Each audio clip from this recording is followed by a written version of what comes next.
Eddie Lee Wise here. Our family-run business looks after all your sartorial needs. Whether you need something to turn your pink python purple, or you want to wrap your buns up in a nice tight flight suit, my husband Ken can sort you right out. He's an expert at inside leg, and my wife Barbs is a whiz with a sewing machine. Bespoke tarting for you and your ship. Visit Eddie and Sons, plus me daughters, at Lave Station. Right, sir. Cough, please.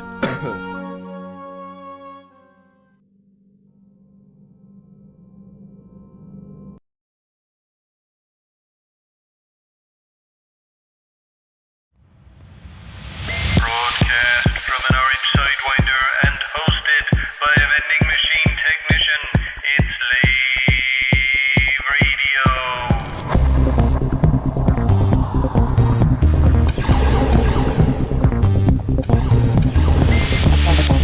Attention. Would you like to reorder Raider Ring? Would you like to do so?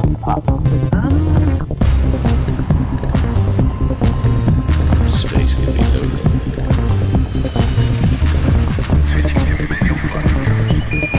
What now?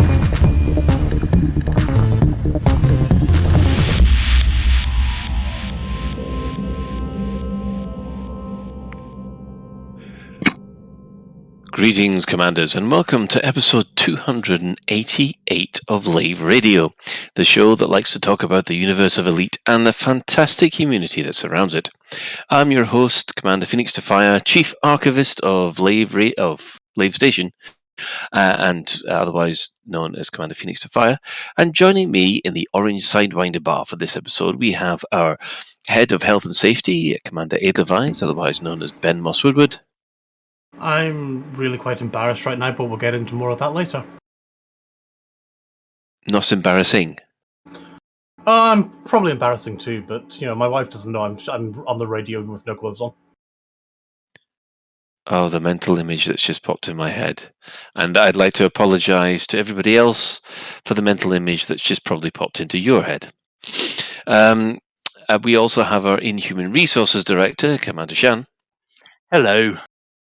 And joining us from our sister station, after unplugging Cubicle 3, we have the Chief Mugger himself, Dave Pearson, Commander Vingtetun. Vantean, or Vin will do. We'll go with Vin. I can handle Vin's easy, yes. Yes. Good evening. And I wouldn't say Chief Mugger, I'd say the noisiest mugger. Otherwise Alvin will tell me off and bite me. Yeah, Colin, there's a whole load of French people just want to mourn the demise of their language. Of what you...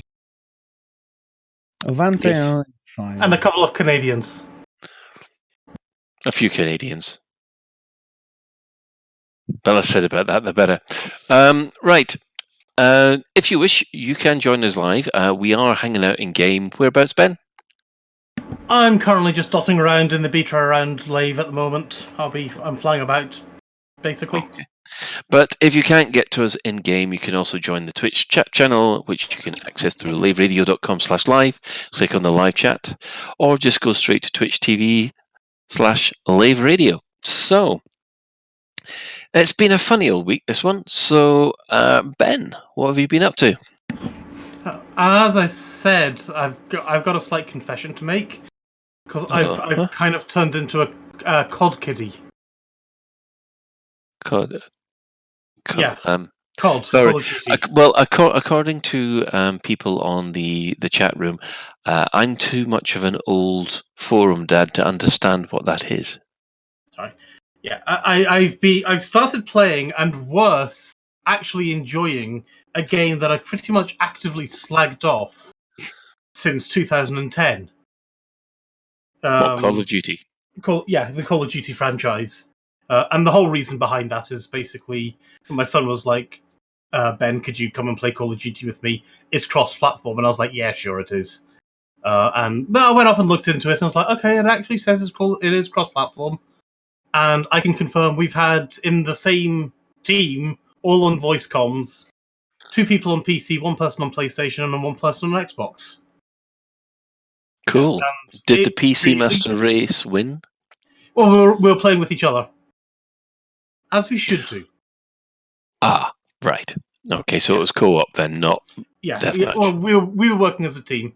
It's a bit. The stuff we were doing was more like it's a bit like. Oh, it's one of these battle royale ones that Call of Duty's obviously like. Yeah, come and play this with. We'll get into the same thing as everybody else. But it's a lot of fun. I can actually play it with my son and my other relatives up north. So I'm actually enjoying it, and I feel dirty about admitting that. So I just wanted to get that out there and clear the air, really. Thank you for sharing with the group. We feel we need to give you a round of applause now. I think it's deserved, to be frank. My name is Ben, and I'm a Call of Duty addict. I was playing it till ridiculous o'clock the other morning. Yes. Yeah. Shan, what have you been up to for this week? Oh, what have I been doing? Okay, been playing with the beta, checking out a number of mechanics on the fleet carriers to basically try and see if there's a use I can put them to. Out of game, I have actually got so into this lockdown malarkey, I've actually started reading a book again, which sounds really strange, but I spend so much of my time in front of a screen or something else, just being able to sit down and read a book. I haven't done for ages. I've been enjoying reading a book. And the family, well, the youngest mini Shan is now useful. He has been trained, and he is now performing COVID-19 tests for NHS workers in IKEA car park, and he even has a certificate to prove it. So yes, he's been doing his bit, which has made us all really proud of him. Yes, the COVID-19. I was hoping that we'd avoid that subject for a little bit. That's all I can say about it. But actually, the book's actually quite good. I actually found that Bill Bryson, because I've started to enjoy travel books now because I can't go outside and look around and travel around. So I decided something to do with travel books, and Bill Bryson has written a sequel to his Notes from a Small Island. Oh, right. And because it's about Britain, and he goes to all these wonderful places, and he writes in a very evocative style. It's sort of my virtual imaginary tour around Britain, which I'm actually enjoying quite a bit. Excellent. Right. Mr. Pearson, what have you been up to this week? Obviously, the big thing we'll come to later, but I mean, it's those 4 letters. That is all I have done all week. Has been vECM. That's it. Nothing else. Right. Okay. Which it gives an idea of the amount of workload for the whole crew. But yeah, that's consumed my week. Yes, we know how much effort goes into these kind of things. So yeah, we'll be discussing that in depth a little bit later. As far as me personally, I've spent the entire blasted weekend not in virtual reality or virtual space, but digging the garden up so that the rabbit can have more space. So have you been filling in the holes? The acid has eaten away then? Is that what you've been doing? No, the rabbit is fine. He's not weeing acid. He's okay. Dear, you are just obsessed. You were just hoping that bunny had laid certain kind of eggs, weren't you? What, you see a cat with a face hugger over it or something? Moggy from next door has been face hugged. Is it just me, or does Nesquik cereal look a bit like sort of small chocolate balls, but they've still got a rabbit as their Are you character? sure it's Nesquik cereal you've been eating? Yeah, it's all of a sudden you sort of do think. I mean, did they actually think that through? Anyway, I have actually been playing a bit of Elite. Obviously, the power play side of stuff, still enjoying. But then I made a discovery that my Imperial Clipper has been neglected for quite a while. And so I managed to A-rate that and then basically engineer it, and then took it Thargoid Scout hunting. And my goodness, it's nice. I mean, I know a lot of people. I'm coming to the party quite a little late on this one, but the Imperial Clipper. Oh, what a machine! I've never seen a ship that big move that fast. So, Especially when chased by the rabbit. not you as well. The rabbit is fine. I'm going to have to come up with a response to this. Nothing Oh, to thank see you, here, Commander move along. Ventura.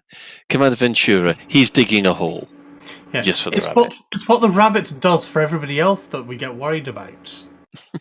Yeah, you don't dare put it in a pot or anything like that. It's just going to melt your stove. Dear. He's fine. He's just a nice, grey, fluffy Especially rabbit. with a couple of potatoes and a few carrots.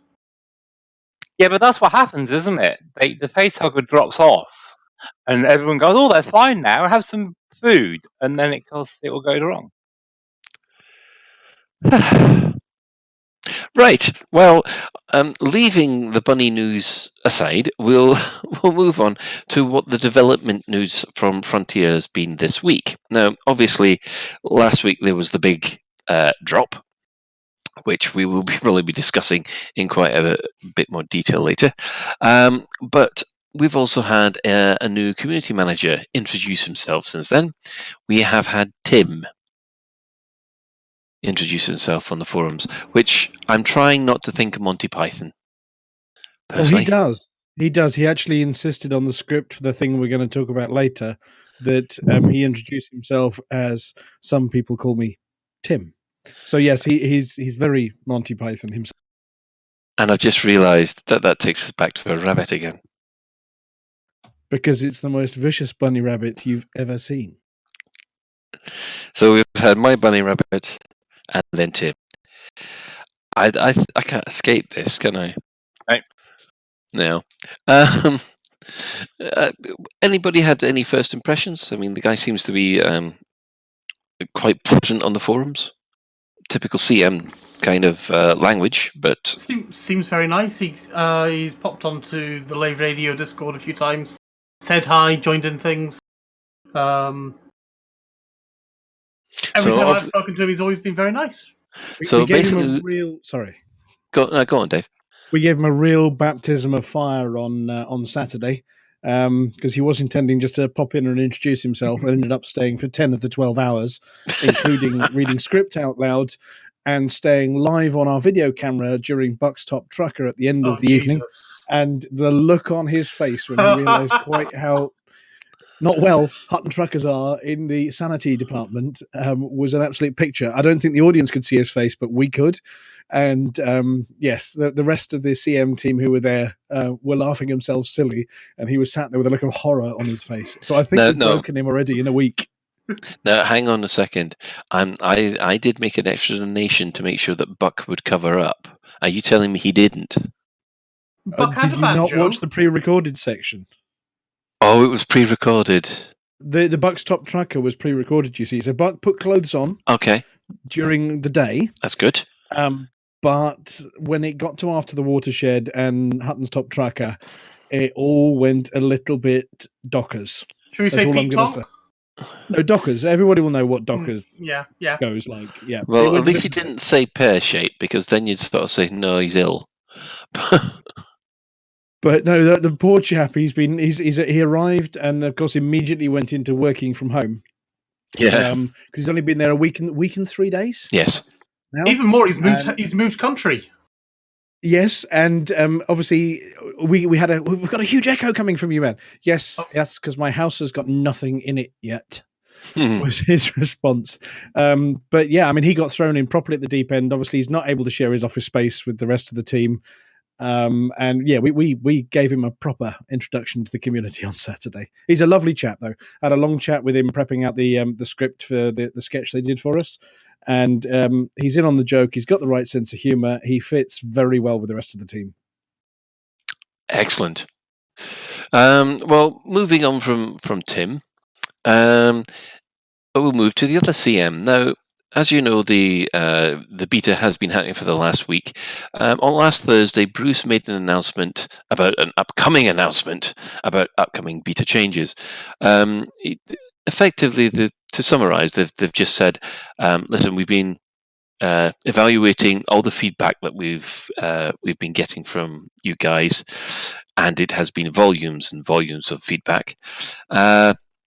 And we will let you know what we think about that feedback in an announcement and change the beta sometime next week. Now, obviously, because it's been a bank holiday, we haven't heard anything yet. So I wasn't expecting to get anything today. Maybe get something for Thursday. We don't know. We just have to wait and runs see. on Monday, doesn't it? Pardon? The beta expires on Monday, doesn't it? 20th. I thought it was the 21st.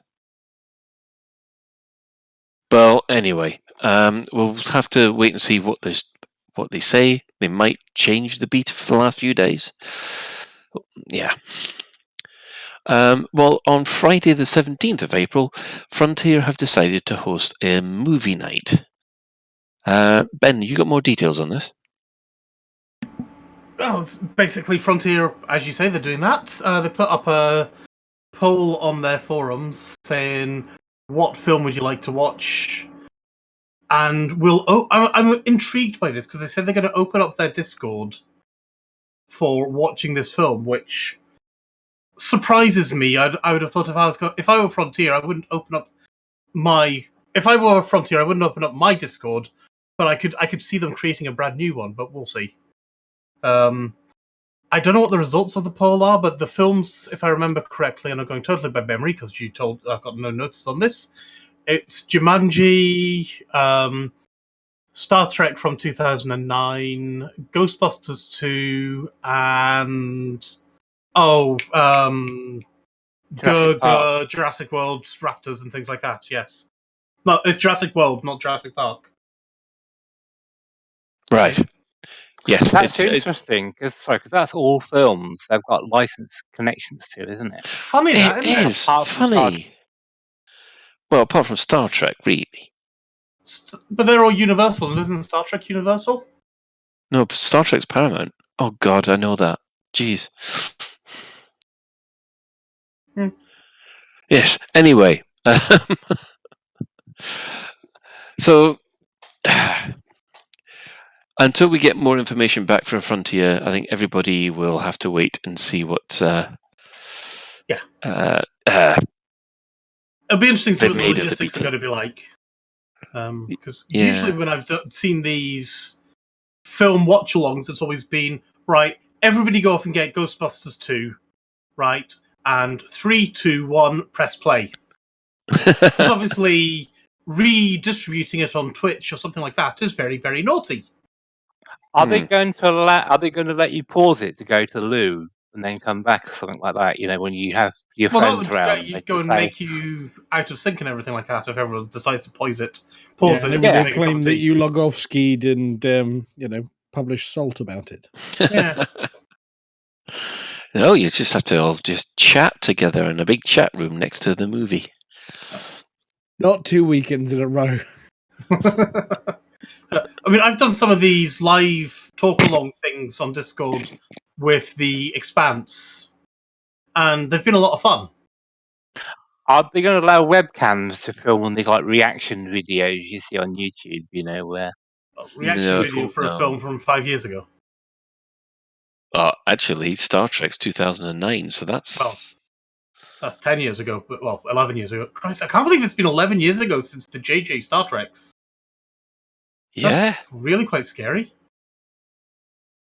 Oh my goodness! Because it to me, being an old person I am, that feels just like only yesterday. A couple of years ago.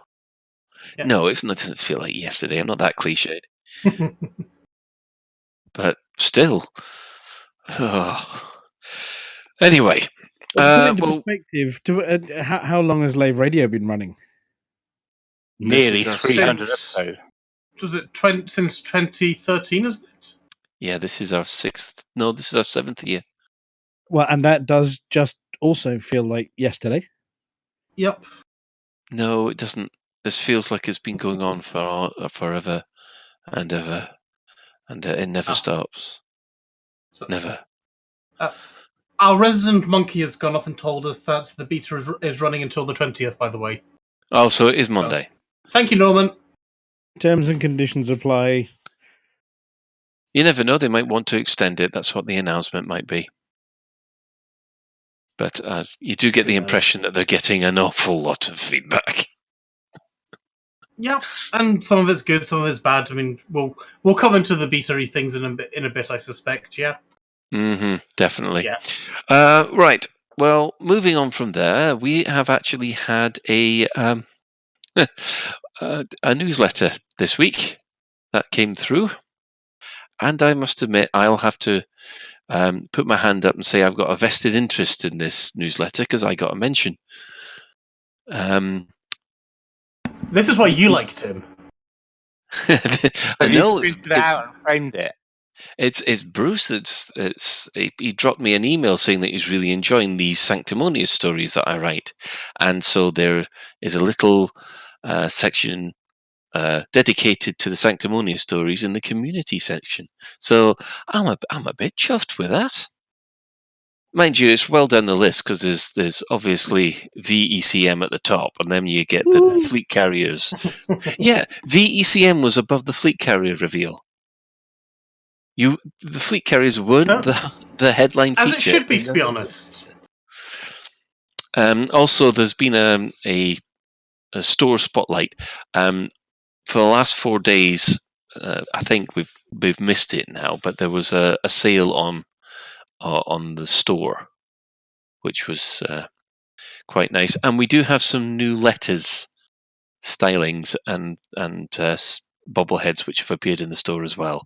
Yeah, the letters are Tron sort of style, aren't they? They're Yeah, sort of and neon. I love that kind of stuff. So I'm probably going to end up buying it, as much as some people think buying ARCs is a bad idea. Mind you, Ben, didn't you compare the original prices to the ARC prices and got a bit of a surprise? Yeah, I did. I mean, the price, if I remember correctly, I can't remember bobbleheads, but going again totally by memory, so I'm probably wrong. If you went with pretty much anything apart from the cheapest I want to buy ARCs thing, they were arguably cheaper than if you just paid cash for them. Yeah, because we were looking through some of the old prices and we were there Yeah. going, I can't believe that we were paying £12.50 for a Chrome Viper. And, so I mean, some of the prices were relatively scary. I know. And, I think it's like 2,300 ARCs or something like that, 2,850 or something. And, okay, so some of the paint jobs that I was comparing them to, you can't get anymore. So, they were exclusive and timed, which is probably why they're £12. Mm-hmm. Oh, yes, they were, weren't they? So, obviously, anything that's not exclusive, etc., is always going to be a bit cheaper. But I thought the exclusive ones used to be a tenner when they first came out, because my Wi-Fi Cobra was a tenner. you're going to make me actually dig up my ancient notes again, are you? Yep. I think Ben Seriously? was paying in Lavian dollars. I'm going to have to look up my bloody show notes again now, aren't Oh, Shan money. I? That Shan money is just like a couple of cents. No, So- Shan money is the stuff he doesn't pay his crew members when he fires them before cashing in. Yeah, too right. And they don't deserve to payment. No, they're not worth it. Right, do I have livery here on... Yes, I do. I'm landing on Miggle's fleet carrier just to have a look at these things, if I can see my liveries. All right, I'll just flip over. Yes, I can see you at on Twitch now. Yep. So, okay, and I've also got my notes up from last year sometime. So, right. So, an SRV variant was... Let me just get this a little bit so I can read the damn thing. Yeah, put on your old man specs. I do. I need my glasses now. It's getting embarrassing. So You can get them with ARCs as well. yeah, that's something I don't agree with. Actually, they used to be free. Damn it! Oh, come on, they practically are. That's just 20 minutes popping about in your But 20 sidewinder. minutes versus no minutes. So the Crate Mark II Iridescent Aura paint ship pack is £3, or was Right. £3. It's now 3,250 arcs, and if you were to buy that if you were to buy them at the 26,800 mark, that would only, instead of being £3, it's only £1.58. Even if you were to buy it at the shittiest ratio, it would only be £1.94. So it is cheaper then. Ship kit for a Crate Mark II was £8. Arc cost 13,520. At the shittest rate, £8.08. And it gets better from there with the average sort of bang for your buck of £6.55. Wow. So, frankly, to those who are pissing and moaning, I still think just pissing and moaning, basically. Yeah. Yeah. It was just a surprise that we were actually paying that much for pretty basic skin packs later. I almost said skin jobs then, because obviously I've been watching far too much Blade Runner. Okay. I was. Oh, you were thinking something else, were you? I was thinking Altered Carbon. Uh, Although they call them sleeves in Altered Carbon. yeah, I know the difference. Oh. I would have said sleeves. Right. Anyway, moving on from the newsletter. Obviously, there are some big things to talk about. It's been the first week of the fleet carriers. Now, I was hoping that Suverine would be with us tonight because he's got a lot of ideas of what he wants to do with his fleet carriers. But let's quickly go around the group and have your impressions of the first week. And we'll start with Ben. My impressions of them haven't changed since FX17. They're not for me. But I can see a case where they could be for somebody. But they're not for me, and I'm okay with that. Just to ask, I mean, you're not actually after one, but you would use other people's if you saw them. Apart from Shams, obviously. Why? Because you'd go and do something irresponsible, like drop me in the middle of a neutron star. Or charge That's it. exorbitant fees to dock, that kind of thing. No, docking would be free. Undocking would be. It's the Hotel California of fleet carriers, Shan. Yes. But no, I'm actually on Miggles, and he's going to, in about an hour's time, apparently, he's going to be jumping straight from Lave over to Hutton, and I don't know if he's coming back or not, but apparently he's jumping straight to Hutton from Lave. So he's orbiting Eden then, hopefully. Miggles, answer us. Are you orbiting Eden? Well, if you're going to Hutton, Eden is the nearest planetary body. I don't know if he'll be able to get in or not, but he did say he's heading over that way, so we shall see. But please bring limpets, because we haven't got any at Hutton. And of course, please bring some big anacondas, because everybody knows that the free anacondas are definitely a myth. They're 100 quid. He is aiming for Eden, yes, he's just answered. I'm actually... I hope Miggles doesn't take offense. I'm not going to be on board, because last week I was on Shan's fleet carrier when it did its jump out to Jackson's Lighthouse. This time I want to be actually outside of the ship so I can record it, or I can watch it flying off into the distance. because that's also very, very spectacular. And when I'm locked on board the carrier, all I can see is, welcome to the JNC Arika Rara. Yeah, that was one thing that I did Arikara. notice in the feedback, is people wanted external views of the carrier as it Yeah. jumped, even when you Damn docked. right. I want to witness that because it looks amazing. Yeah, it does look amazing. I saw Malik's jump last week from after just managing to escape from it just before the show started, and yes, having it drop away is quite impressive. Yeah. Has anybody actually been in a location when one's arrived? Well, I Or don't is think that you can be impossible? because they create their own instance at the point they Yeah. arrive. I'd So love they it if don't you could. arrive at an unknown location. They create their location when they get there. So I don't think that's possible.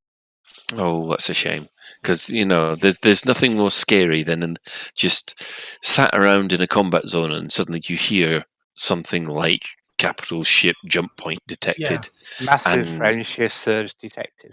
that's the one, and And then basically, Karash says, "I bring friends." Isn't that the one? That's yes, always the case. Yes. it's the one where you end up wishing you'd brought the brown float suit. So yeah. So as far as that's concerned, you're happy to dock at them then, Ben? I'll be happy to use and abuse them, so Mhm. long as they're not. And this is where, so long as they're not taking the piss, basically. And that's arguably another whole kettle of fish. That's how does a fleet carrier owner get a profit, if they can get a profit, if they're even meant to get a profit? They're not. 'Cause- They're well, not. If you remember the interview last week. Anyway, we'll come on Right. to that. Yeah. Well, okay then. So we'll pop over to Shan. Right, everybody, brace yourselves. No, I was actually going to say I wanted to go near last. I wanted to hear what the guests had to say first, and then because everyone gets fed up of me moaning all the time, so I thought I'd give other people a chance to give some comments, and then I would join in. So yeah, so I'm going to defer. Oh, not to put any pressure on you, Dave. What, me? Oh, Yes.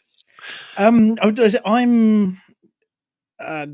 very interested in them as a group and as a very busy player group who do a lot of events together. They open up a whole world of opportunities for us to come up with new shenanigans. And we just finished the Hot Mess event and mugged 55,000 something stations. And we create events, we create reasons for these things to be used, and by player groups. So we put on stuff where they are absolutely invaluable, and talking to other player groups as well as a multiplayer activity and a support for creating events and interesting things. They're fantastic. I mean, there are definitely some rough edges. I mean, the major one being that you can't actually put a Hutton mug on board one, and that's my minor axe I'm going to grind about rares. But we started up a little campaign on the forums to try and drum up a bit of support. I think the community team said, look, if you really want it, get loads of people to explain why you really want it, and we'll put it in front of the development team. And so we've done that. But from a player personal perspective, I'm not rich enough to own one yet, not without selling all the iterations of the Shady Lady, and I don't want to because I spent ages engineering them all. I may well own one in the future, and I can picture things I'd want to do with them, but with loads of friends who are ridiculously rich in game, and very generous with their time, and involving their new possessions in events. We've got a load of things we're looking forward to do. I mean, supporting buckyball races and planetary races, for instance, on planets that don't have a station nearby, so that you got somewhere you can actually repair and get some new SRVs. Is fantastic, which means they can go further afield and host at some of the really exciting locations further outside the bubble, and have a refuel depot there, and you can drop your ship off and get maybe your Viper you stored on it earlier for a bit of racing. So there's support for that kind of player group. Obviously, the EIC and Hutton, I've been less pleased because obviously the no rares thing, but it doesn't stop us putting on events we fixed 10 stations in 10 days, for instance, and the guys fixing space stations, you can load one of these things up and then drop it right in front of a burning station somewhere nearby, and then dump the whole lot on it and start repairing stations. So there's a load of interactive content there that they open up. and we're really looking forward to it. We've put one in beta around Mitterrand Hollow and just watch it going whizzing round and round and round at high speed, trying to chase the fleet carrier because it's going way too fast around the planet. So there's a lot of fun to be had. They look beautiful. And I think the game flow mechanics in terms of you've got one, you pay for the upkeep, you've got the crew. It opens up a new little bit of sort of gameplay, a new path. If you think about your power play has a little path for how you play it, and the various aspects of the game have. This is a new mechanic and a new path that needs some refining, and I'm not going to shy from that one. There's some rough edges that need sanding off here, Yep. but I'm not against the idea of their cost and the principle of upkeep. I think that encourages you to make them useful. So you're not just buying one. And I think I mentioned it earlier in our private chat as a willy waving exercise. Oh, I've got a tonking great big ship. What am I going to do with it now? I'm going to go back to my little chipolata because I'm bored.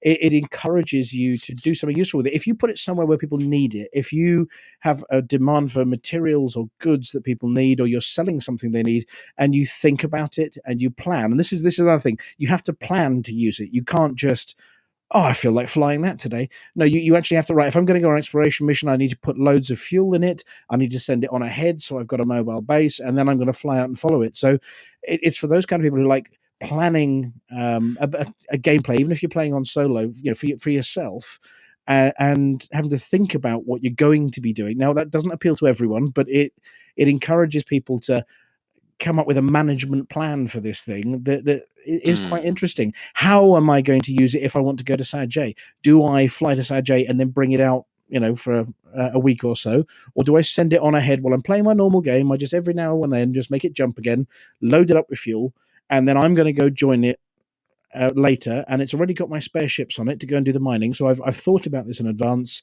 and I can go and enjoy it. And I can invite other people. That's the other thing. I can invite other people. Look, I've part one round Sajay, guys. Let's use it as a base and have some fun. And that's where the excitement is for me. Yeah. I mean, obviously, when you refer to the rough edges, are you referring to the fact that, the numbers of running it are a little bit out? Because I think everybody, I'm not quite so sure whether there's a consensus on this. I mean, for me personally, the 5 billion price tag feels about right. It's the upkeep that scares me. It's. I mean, with the exception of explorers who are out there for 12 months, and that's one of the rough edges I think needs looking at. Maybe cartographics, even at a fee or something, so that you haven't got one out there for 12 months with you, and then realize you've run out of money. That's a rough edge. But for your day to day, if you can afford the 5 billion, if you can afford the 5 billion plus the upgrade costs, you've quite clearly got a way to make quite a bit of money, and we all know where that is. It's triple LTD spots and all sorts. If you can earn that, the extra for a whole year is not a scary number at all. If you're the kind of player who's gone the amount of time to get one of these things, that extra it's not quite pocket change, but it's pretty close, unless you're planning on being out there for 12 months. You see, this is the thing for me, is that the use case that I wanted to use my fleet carrier for was to, and I pardon the Star Trek terminology here, was to basically get a fleet carrier, park it somewhere out in the Gamma Quadrant, and that would be a fleet carrier out there for explorers to use as a base of operations, and start having a little sort of explorer area out there. From what I understood from the figures, that is technically, I'd probably go broke within 3 or 4 months and lose the carrier. And unless people were docking at it, and unless you set your fees and your material stuff at appropriate prices. Yeah, I don't think there'd be enough through traffic in order to pay for it. Yeah, rough edges. I'm not, the like final prices, but I'm not against the principle of the cost. Rough edges, maybe a 10-20% shift here or there. But you're not talking a wholesale change to take it down to 5% of what it currently is, because at that point, there's no point having an upkeep mechanic. Yeah, I'm agreeing with you about the fact that there's got to be some decent chunk. It's just that when you have a say, an exploration fleet carrier, there isn't the capability to generate enough to offset it, to offset the cost, the running costs, I think. And this is where the beta is going to help with refining these things. Obviously, never have prices in beta been the prices they take through to live that I can remember. They've always taken some adjustments. Yeah, there is one interesting point to say on that. We do have a quote from Commander Xgenius, who did a lot of number crunching. He's got this fantastic video where he went through the numbers about how much it's going to cost you to first of all run it for a year, and what you'd have to do to generate that amount of cash. And his conclusion, are we able to play that little clip? Well, should we quote his numbers first and then play that? Or just put a link to the clip and quote the numbers. Like, we've got the clip already clipped. Play the clip. I'll just... So, I mean, I've got his numbers just here. So, it's saying total cost of carrier and all services would be 6.3 billion upfront cost. Then, with 144 million total weekly upfront cost, 7.6 billion total yearly upfront cost. Let's start with giving you a first year cost of 14 billion. The base price of 5 billion credits is But it's when you're adding in the modules and having to stock all that up that's when it's starting to get really scary, because it's like that's 26 billion if you want to have your fleet carrier stocking all of that shiny good stuff. Well, see, that's the thing. I mean, say for instance, I have go back to my exploration case. I won't need. Well, basically, I'll have a shipyard, but I don't see them having any ships there. But if you don't have ships there, then you can't park. If you don't have the shipyard, you can't park even your ships there. No, you still have a shipyard, but No. surely you can have a shipyard that's empty. No, you need to pay 550 million to make it a fleet carrier. Otherwise, it's just a floating box. That's one of the rough edges that I do agree with that needs sanding off. Because if a fleet carrier can't carry fleets, then it's not a fleet carrier. Yep. And would you say the same for modules as well? Or do you think what do you mean modules? Well, let's roll it back and pretend we had fleet carriers at Distant Worlds 2. And they said, right, we're going to be taking the fleet carrier Sanctimonious, for the sake of an argument, to Sagittarius A, and we'll use that as a deep space mining support ship. Platform. Right, okay, yeah.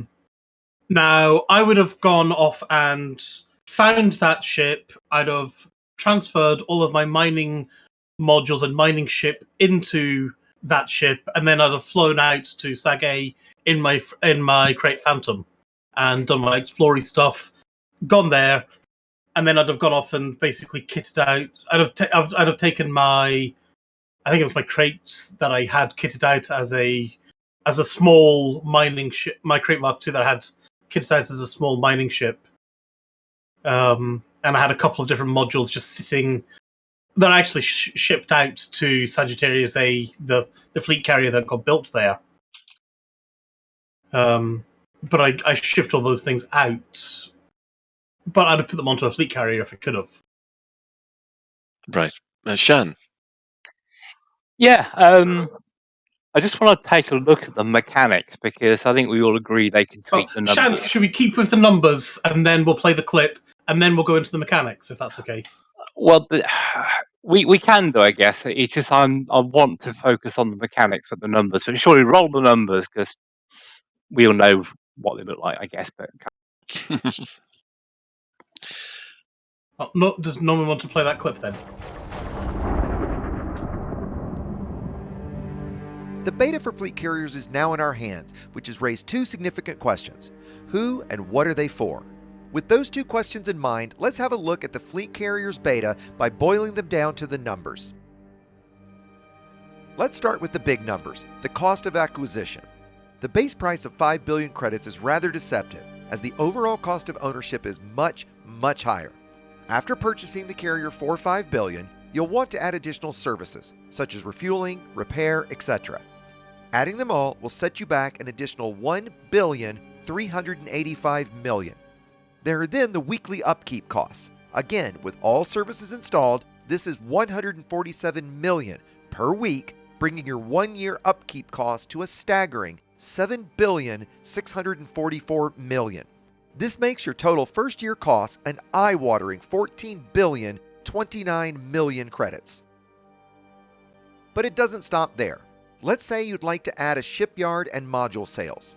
As both are sold in bundles, meaning you are required to stock a certain number of ships and modules rather than choosing what you want a la carte, a fully stocked shipyard will require an additional 2,073,000,000 credits, with outfitting an order of magnitude higher.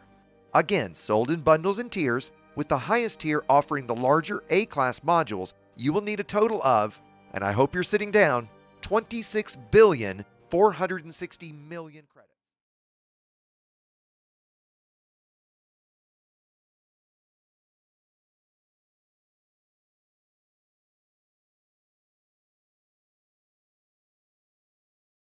At this moment.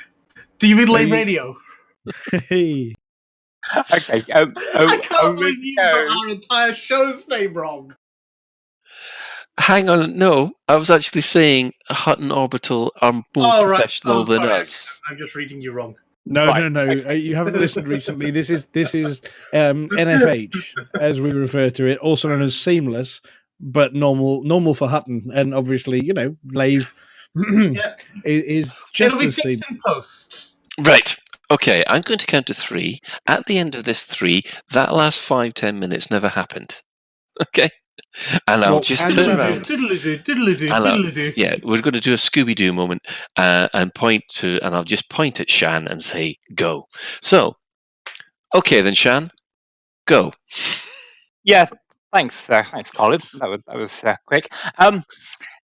Yeah, I just want to focus on the mechanics for a moment, and also refer back to the interview Frontier gave us last week, because it's very easy to get swept up in big numbers: 147 million pound credits a week, 7.6 billion a year, and it's very easy to get hold of those numbers and get completely excited and rage about them. And I think Frontier have got the message about that, to be honest. So I'm not going to talk about the numbers so much. I want to focus more on the mechanics and what the interview was. There's a few things that stood out for me.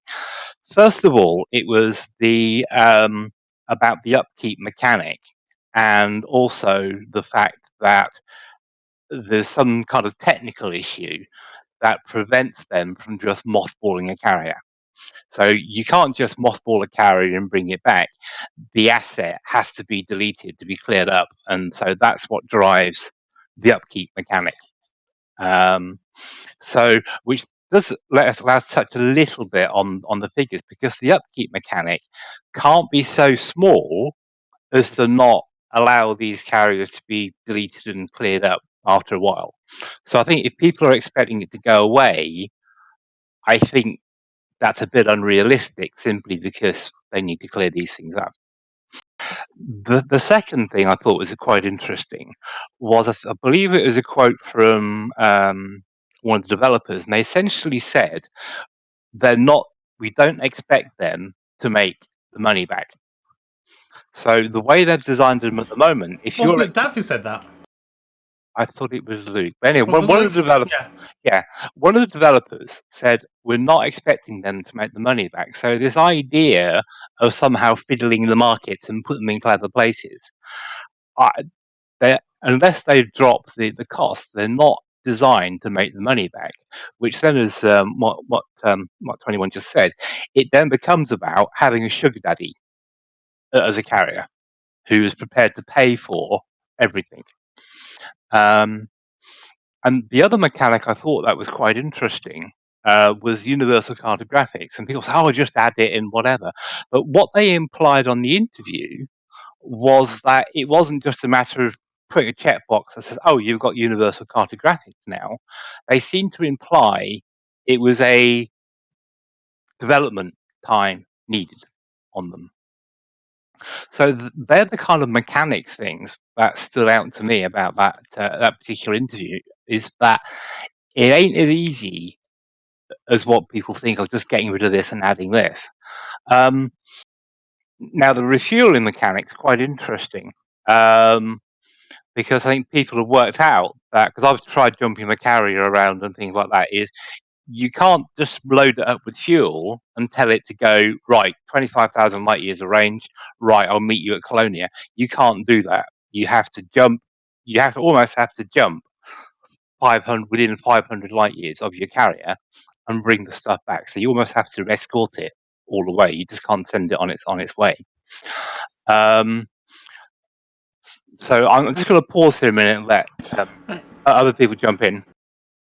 Can I just respond actually with a comment that Miggles sent to me in game, and he's saying, to counter Shan's point, if these things aren't meant to be able to be funded, why are they able to generate income at all?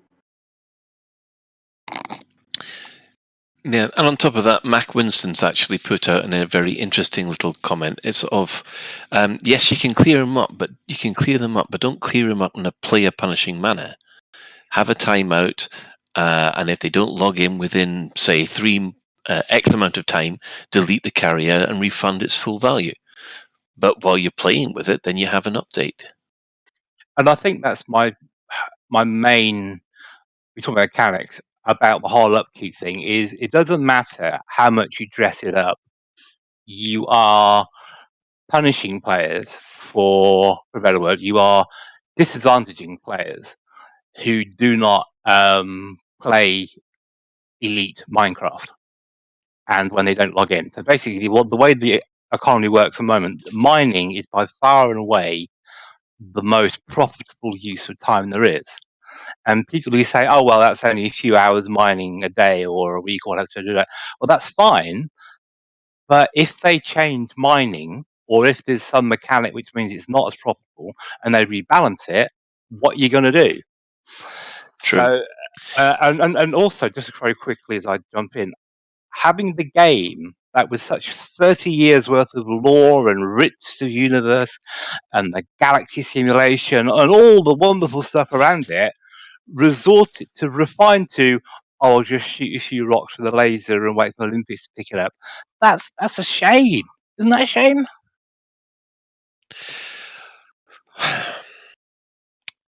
Well, I mean, the main issue that I've got is that the the way things are at the moment is that the fleet carrier, that the way I want to use a fleet carrier, is not really going to be possible. Yes, I could get it out there, but I wouldn't be able to explore while I'm out there. I'd be too busy back in the bubble mining just to keep it running while it's out there. It's just the thought of, I mean, what's the point of having it out there in the first place? I mean, on the comment that you're saying, I didn't hear the comment from the devs about not paying for itself. Certainly, would never earn its 5 billion back. Are we misinterpreting what they meant? Because you can earn money off them. Admittedly, not just No, we were fees. talking about upkeep. The quote was about upkeep. Is they don't expect to keep the upkeep. You don't, because you can't buy ships and modules at Leon U and then sell them for full price plus a bit. So the actual margin you can make on ships and modules, which are a huge amount of cost, and you can't just say, "Oh, I'll have 4 Class 7 thrusters and 3 Class 7 drivers." You can't do that. You have to buy them in packs of everything. So the actual potential to make money from modules and stuff is very, very limited, because, to be honest, Leon U Space is usually only 15 minutes away from most places in the bubble, and I'm tight. I'm not going to go and pay full price for something if for the 15 minutes I can get it at 15% off. It's not enticing me to go anywhere to spend the extra on the carrier. And it's the same with commodities. To be honest, why would I pay extra for a commodity when something is so close by? So we'll see. We'll see. I'm still playing with the money making. I tell you one that you would agree with, and those NPCs that keep docking with them. How come they get a free ride? We have to pay to land on the darn things. I reckon we should tax the NPCs, and the more popular it is by the NPCs, there should be an income based on the NPCs, freeloaders that they are. I completely agree. So if you could have NPCs to help supplement the cost, then at least it's a passive income. But the other thing about the mechanics is you can't outfit the carrier with new stock. I'm talking about modules and stuff, not commodities. But you have to be in the system where you a carrier system to do all that. You can't leave a carrier stuck somewhere in the bubble and you be out in the middle of nowhere, because you have to move it back to the system to get restocked. And I'm just not sure how much of this you can put down to tweaks. They seem to be quite fundamental things. Yeah, I mean, it's if you back in the early days of the when we're looking at the BGS, we were looking at what things actually count as positive and negative action. So if you're spending money in a station, did it count? If you were restocking, rebuying a ship, buying stuff from there, were those counted as positive actions? Because you were spending money and therefore injecting cash into a station. Now it turns out that wasn't a mechanic that was introduced years ago. It would have been a lovely mechanic. Because then the station is affected not just by the commodity market or the universal cartographics, but by the money spent in a station. Obviously, those items aren't tied to, the value of the wealth of a system or station. And if they aren't for that, then they can't be for fleet carriers, because you're right, that underlying mechanic doesn't exist. Yes, I don't know. I'm struggling with them personally. I mean, I can afford them, and I can afford to run them for even the current prices for, shall we say, quite a while.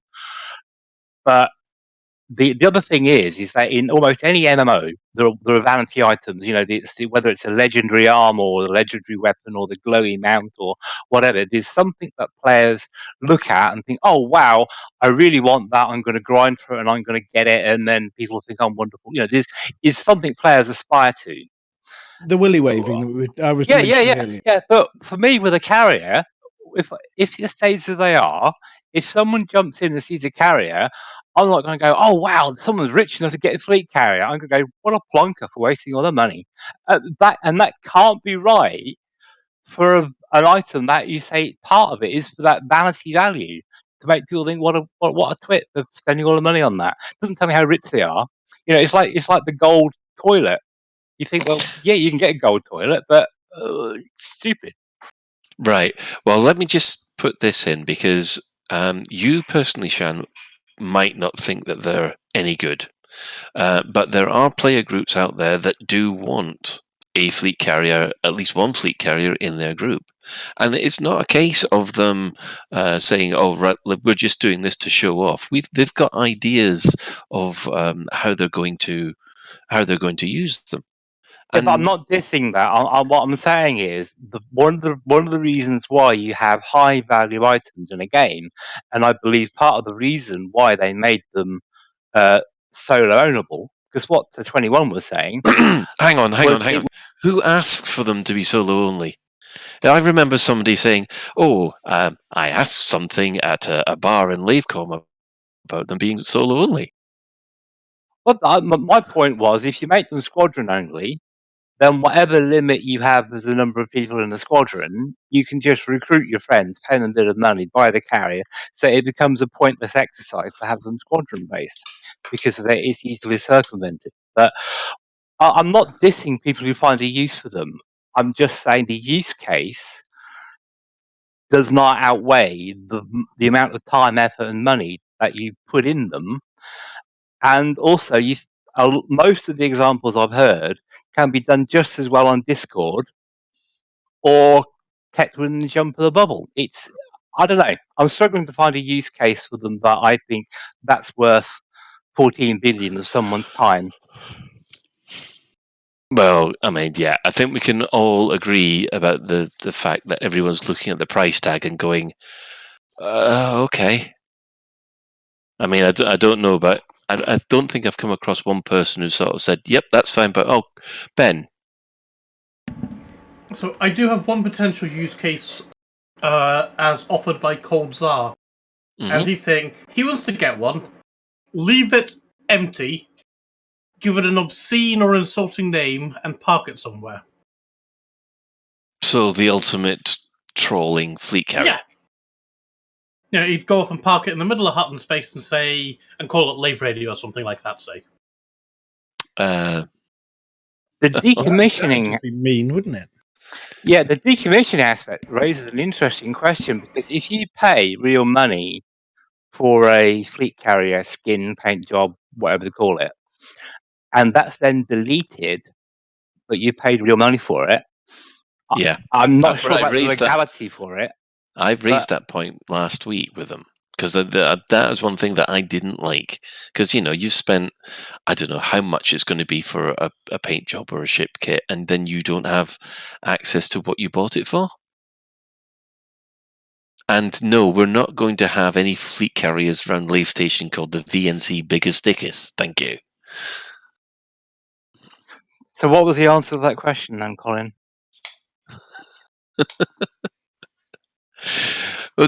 No, hang on. The thing was, I was actually agreeing with you that the prices at the moment just seem to be too much.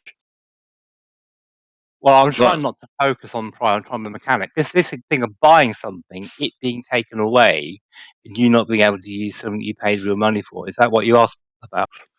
Well, I'm also wondering why the heck we're bothering, to be honest, because it seems this is the first major piece of content that we've had on this game for veteran players for 18 months, excluding, of course, the interstellar initiatives. And as soon as it's turned up, everyone's just ripped it apart. And you do wonder whether or not... Some people have ripped it apart. I know of plenty of people that are enjoying them thoroughly in the beta. The thing is, I don't want to rip them apart, and I'm hoping I'm coming, because I can see positives in them. Well, which is what why are I'm the positives, Shan? Because we're not hearing any.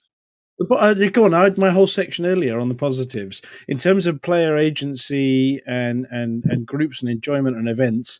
That is one significant aspect where long-term players who are together with others can enjoy themselves and put them to good use. Yes, the solo player mechanic is leading people to get a little bit salty, should we say, about the pricing.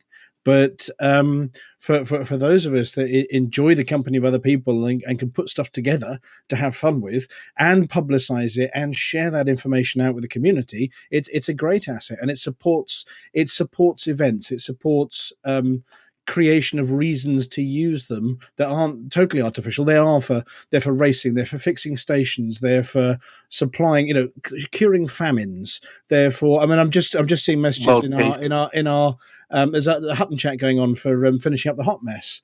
And there are a couple of stations that are in certain states, which mean we can't finish the hot mess. Tell you what, one of these, drop that on it and spam the heck out of the commodity market of the local station to fix it. You've got something interesting and enjoyable to do, and it supports those kind of activities. However, for your solo player who wants to go out exploring or just wants one and generally pay for the upkeep out of their own activity, I will agree it is expensive. For the others, it seems perfectly reasonable and a good thing to have. So the question for anyone, I'm genuinely interested in this. So as a question, how many player groups are thinking in the same as you, or how many? Because Hutton is a very big player group, very organised and very, it's what you're known for. And well, obviously the big two, the Anti-Xeno Initiative, they're going through. They're planning on their Discord at the moment how they're going to get one and what they're using it for. Obviously, Operation Canon Ida. Interstellar, are in the same position. Obviously, they've had a pseudo fleet carrier for a while with the Gnosis. So they've got things as well, and these are large groups that are very popular and well attended, not just within their own players, but also people visit the Gnosis as an example, or go and join in AXI when they feel like doing that at that point in time. So this is just a A handful. carrier doesn't preclude that. They can jump on Discord. They can, it's kind of like, I don't know. I'm trying to find a use for them. Why? You're Hang right. on, hang on. You cannot dock a carrier using Discord.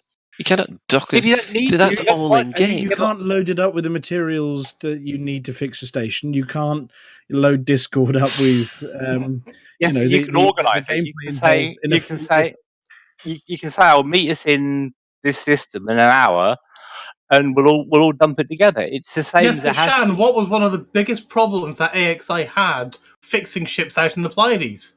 Is the fact they were having to take stuff all the way from the bubble out to the Pleiades. They don't need to do that now. It was a No. complete ball ache to do that. I said, having fixed 10 in 10, it was a mammoth effort to load up the Type 9s, get the right materials out there, and then unload them. And there were so many jumps needed. It makes a huge difference to player groups like that.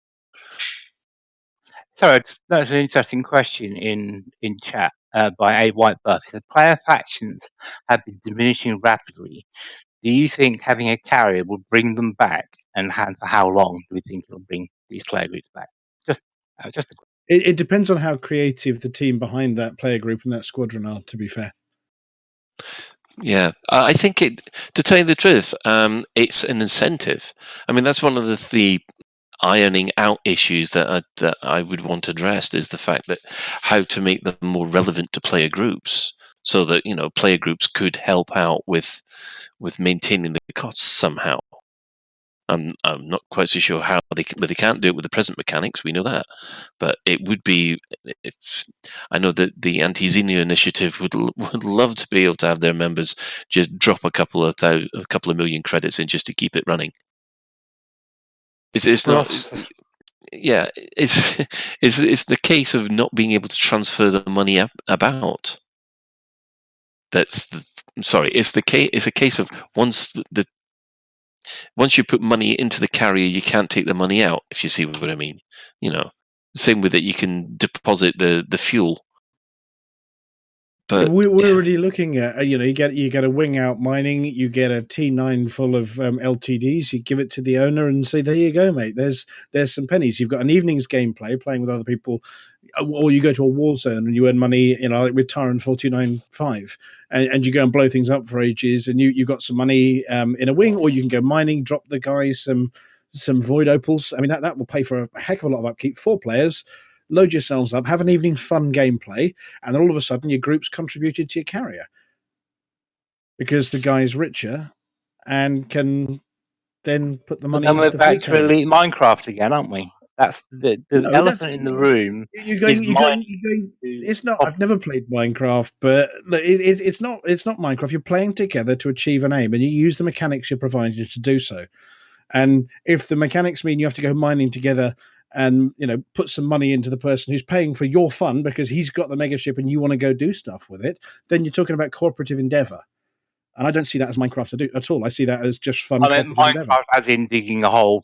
Anyway, the thing is that you're relying on someone else. You're not actually making use of the carrier. You're relying on someone else to buy it and trust you to. So I don't know. As I say, I'm still trying to find a use. Is that because you've got a trust issue with other people, having to rely on other people in this game? Part of it is, if I'm being, because I'm trying to be honest with myself and about this. Part of it is not that I don't trust people. It's that if I had a carrier and I'd say, right, this is the Lave radio carrier, and I'll set it up and I'll run it and stuff like that, I would feel as though I am putting a burden on other people to do stuff they may not enjoy just to keep this thing going. Does that make sense? Okay, can I give you an example of the kind of event off the top of my head I'd craft for Live Radio? You do this radio show once a week, yeah? And you've got a load of commanders here in the Discord channel and followers and listeners and watchers across the various channels. It's not beyond reason to say, right, we're going to broadcast from the fleet carrier in the X system this week, and you're creating, right, we're going to have it ready for the radio show in whatever system that is, maybe relevant to your guests or your subject, and encourage the players that are here. I can see hundreds of them in the Discord here. Encourage them to take part. Let's get the radio station broadcasting from Erevate or God knows, you know what I mean.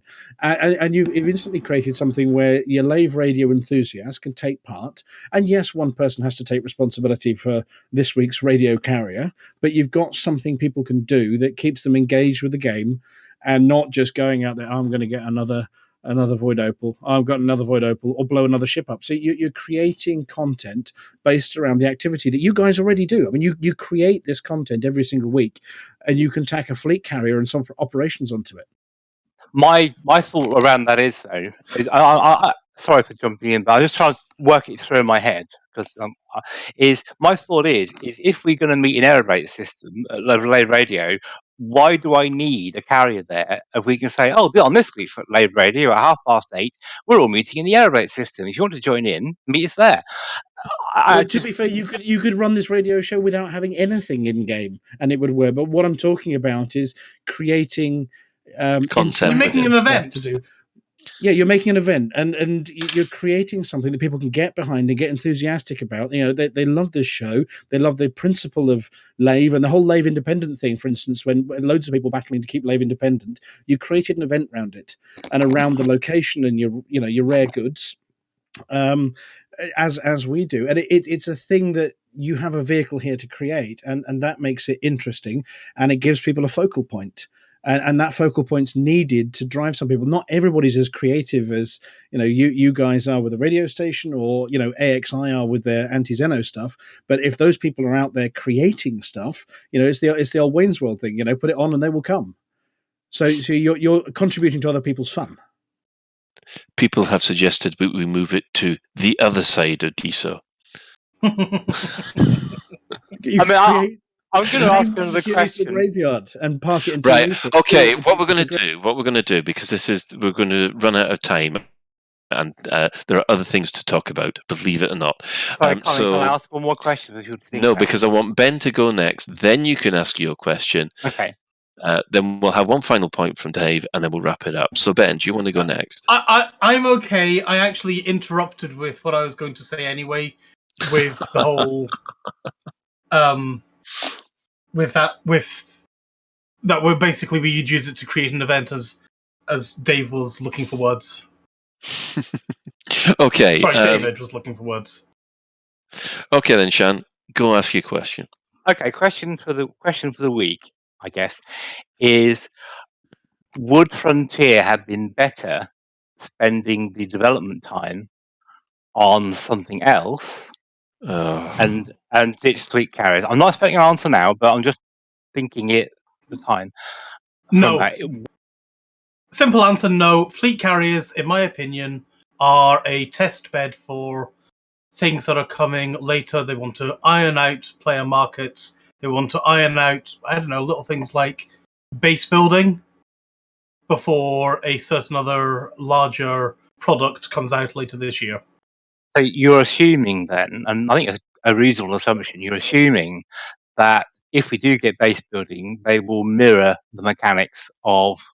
I think they'll build carriers upon the mechanics and the lessons learned. Yes. And then I think it's dipping a toe in the water on that kind of thing. Yeah, I mean, I would say that this isn't in isolation. This isn't a single thing, and this is speculation on my part. But yeah, it's a stepping stone towards other things potentially, and development behind this could well be development for future things. We don't know, but that in my view, it would make sense that this was a stepping stone rather than a power play. You launch it and then you leave it alone. Yeah, I agree. And with that in mind, there's a few things that concern me about mechanics. Is first of all, if the technical debt is so great, we have to have this deletion mechanic because otherwise the game breaks. That speaks to me as something kind of inherent, and that makes me worried for bases because it means your whatever technical thing there that's stopping the carriers hanging around will also be there for the bases hanging around. I know it's speculation, but Yeah, well, this is one thing that, I mean, we've gone over this before, and I thought we were all under the impression that they're actually reworking the engine at this moment in time. And the main issue that one of the main issues that they've had in the past is persistence. And if you are going to put persistence in, they've had 2 years to put this together. So, well, actually more, it's 2.5 years by the time it comes out. They will have put more mechanics in there. I don't think they're going to have the same engine that we're having to deal with here. They'll be able to handle the proper instancing and the proper permanent bases instead of having basically this technical issue. I thought we came to the conclusion that that one of the reasons this was taking so much longer was because they were re-engineering and refactoring the systems so that the technical deck was being wiped out. so why not? Why not have the fleet carriers when they don't need to have that? Why not? Because for Why not? the last 2 years, we have had people going, when are fleet carriers are coming? Fleet carriers are cancelled. Fleet carriers are cancelled. No, fleet carriers aren't coming at all. They've had that battered over them for the last 2 years. You know, if just imagine that they turned around at the end of last year and said, actually, fleet carriers are cancelled. Just imagine the salt, and just imagine the amount of people just say, right, okay, that's it. They made that promise so long ago that they had to commit to it. But if they had actually announced what 2020 was going to be earlier, and say we're bundling fleet carriers in there because hey, we can make it better and fix everything, then that might be a message they could have sold. But I think we're getting off track here. But that's kind of what I was just thinking: is okay, how does this all fit together in the scheme of things? Because you're absolutely right, 21 and Colin. This isn't a standalone.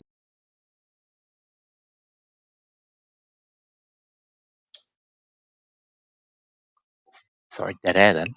Yeah, well, basically, I think you. What was the last word you said? Because I thought you got cut off You half cut off sentence. mid-sentence there, yeah.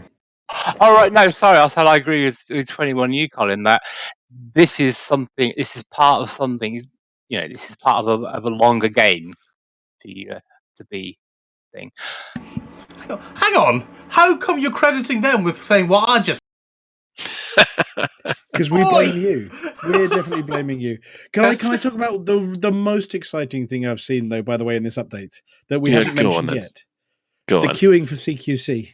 Oh, everybody's loved that. Yep, that is a sneaky work of genius that's just been slid in under the radar there, and it's great.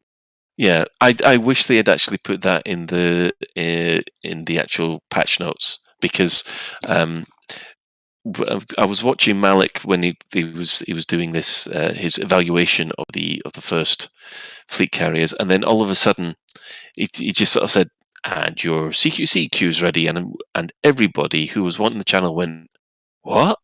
They've done something for CQC?" And I do know that the CQC Discord's gone ballistic over that.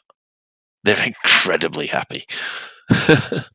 Yeah, and there's a lot of people who were put off in the early days by the long queue times that are going to be drawn back into that. And they did say and imply many times that the CQC was going to get no love. There was going to be no more coming for it, and that was the implication. And then to sneaky this in, that's a great change. Yeah. Sorry to hijack the fleet carriers, but with stuff that's not fleet carriers. But I was excited. There's more in there alongside the bug fixes, including.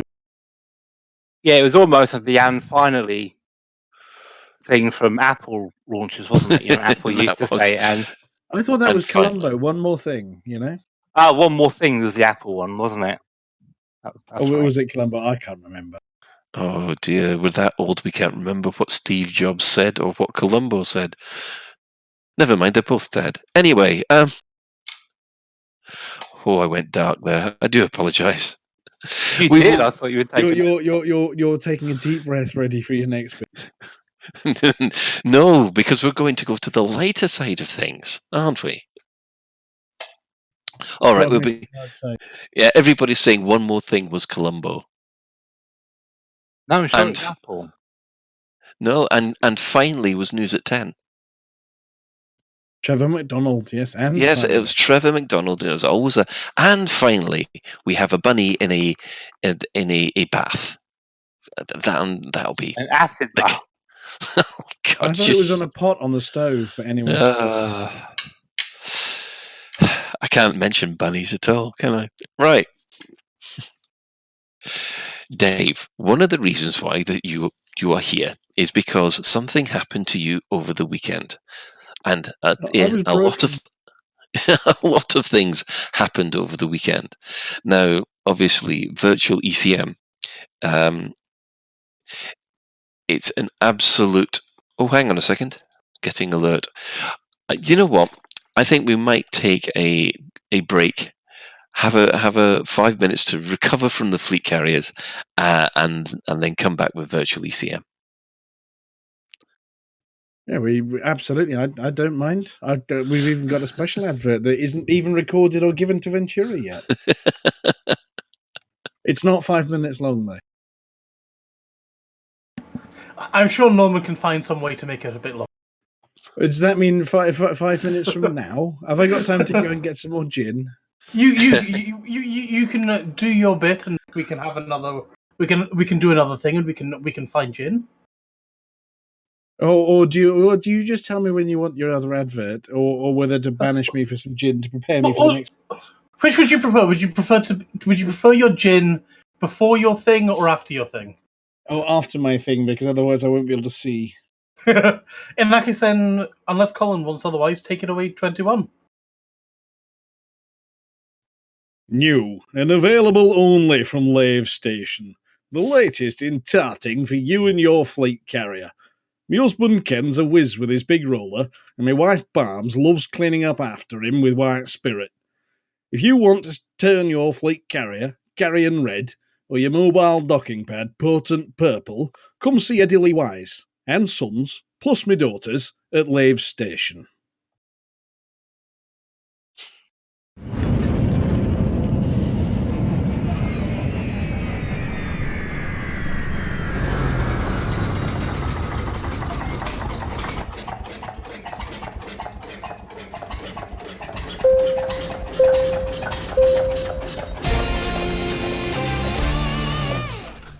This is a public service announcement from the Fuel Rats.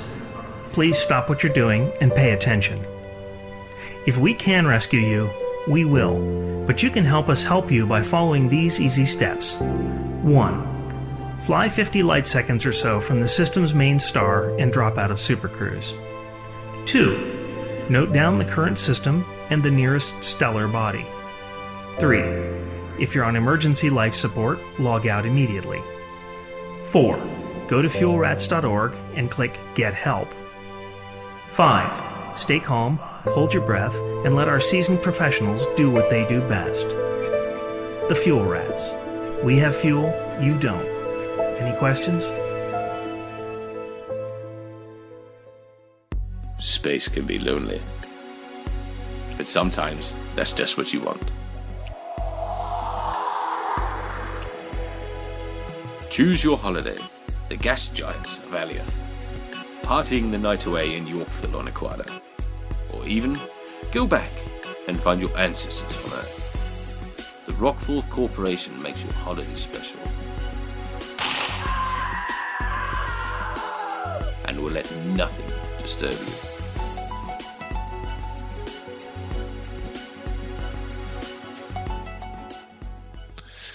And welcome back. Now, as I mentioned before that ad break, virtual ECM happened over the weekend.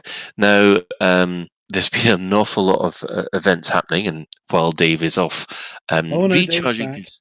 Oh, he's back with his gin glass. That's excellent. The cabinet's just by the side of the office.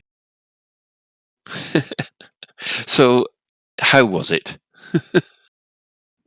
Well, it felt like ECM. Honestly speaking, it was. I mean, it was phenomenal hard work. It was enormous fun. Raised loads and loads of money for charity. In fact, more than we've ever raised before. But I mean, we were heartbroken. Wow, we've raised more than ever before. More than we've ever raised off a real ECM. That's awesome. That is amazing. The basic principle was, I mean, we were, when we had to make that call with the venue to say, nah, this isn't going to happen, we'd put 3 months' work into crafting the event, and we'd moved to a non-hotel venue. We've had to make a load of changes to make the event bigger. We sold out in 3 weeks. Every single ticket gone, and then we had to can it. And we had some chats. I was talking to Mr. Cow and Mr. Moof and Eddie, who was putting all his work in on the, boots on the ground actually with the venue, and we were utterly heartbroken to have to cancel it. And then we had a few chats, and I had an hour and a half long chat with Moof about, well, we could do this. Can we move it all online? Can we just ditch the venue and still have something that felt like ECM that many of us have been to over the last few years? Not a stream like a charity stream where you tune in and watch, but something where you can actually take part, and it has that social feel about it, which is the distilled bit of some of the other events that we love. The hang around the bar and play games, no panels, no interviews with devs, just a bunch of people getting together to have fun, and at the end of it, money ends up in the charity tin. I mean, you've been. Ben, you've been to an ECM, and I think Colin, you came to. Were you? I arranged the Birmingham one. Birmingham. Let's see. Yeah. Birmingham, the original Manchester one, the other Manchester one, and of course the one down in Bristol. So yeah, I mean, and it's grown every single year. So last year we had 180. Well, supposed to be 180 people. I think it ended up being 186. We went over our limit. The year before was 150. The year before that was 90 odd. You get the idea. So it's grown every. Well, we've set ourselves a hard target for next time.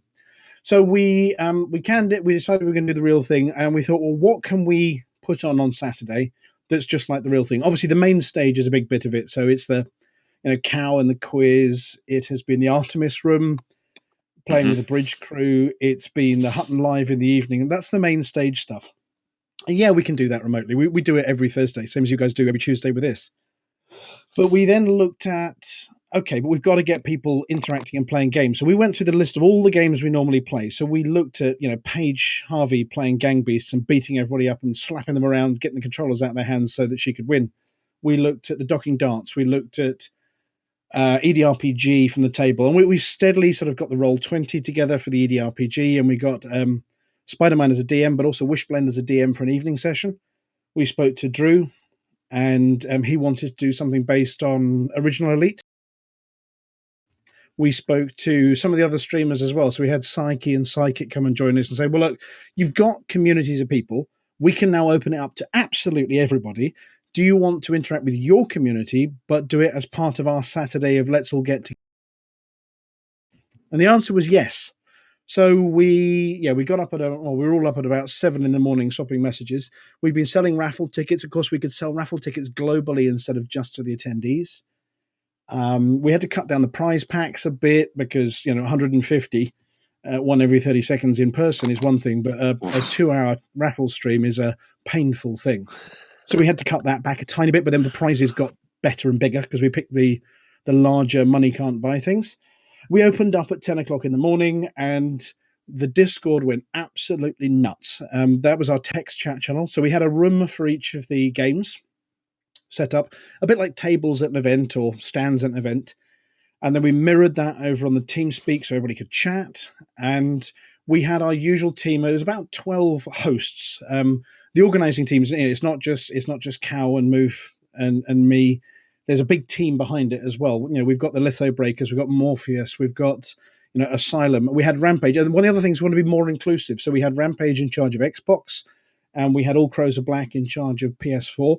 So we could drag those communities in as well, which previously we found hard because we only had 1 or 2 PlayStations actually at the event previously, but we wanted to cater for everybody.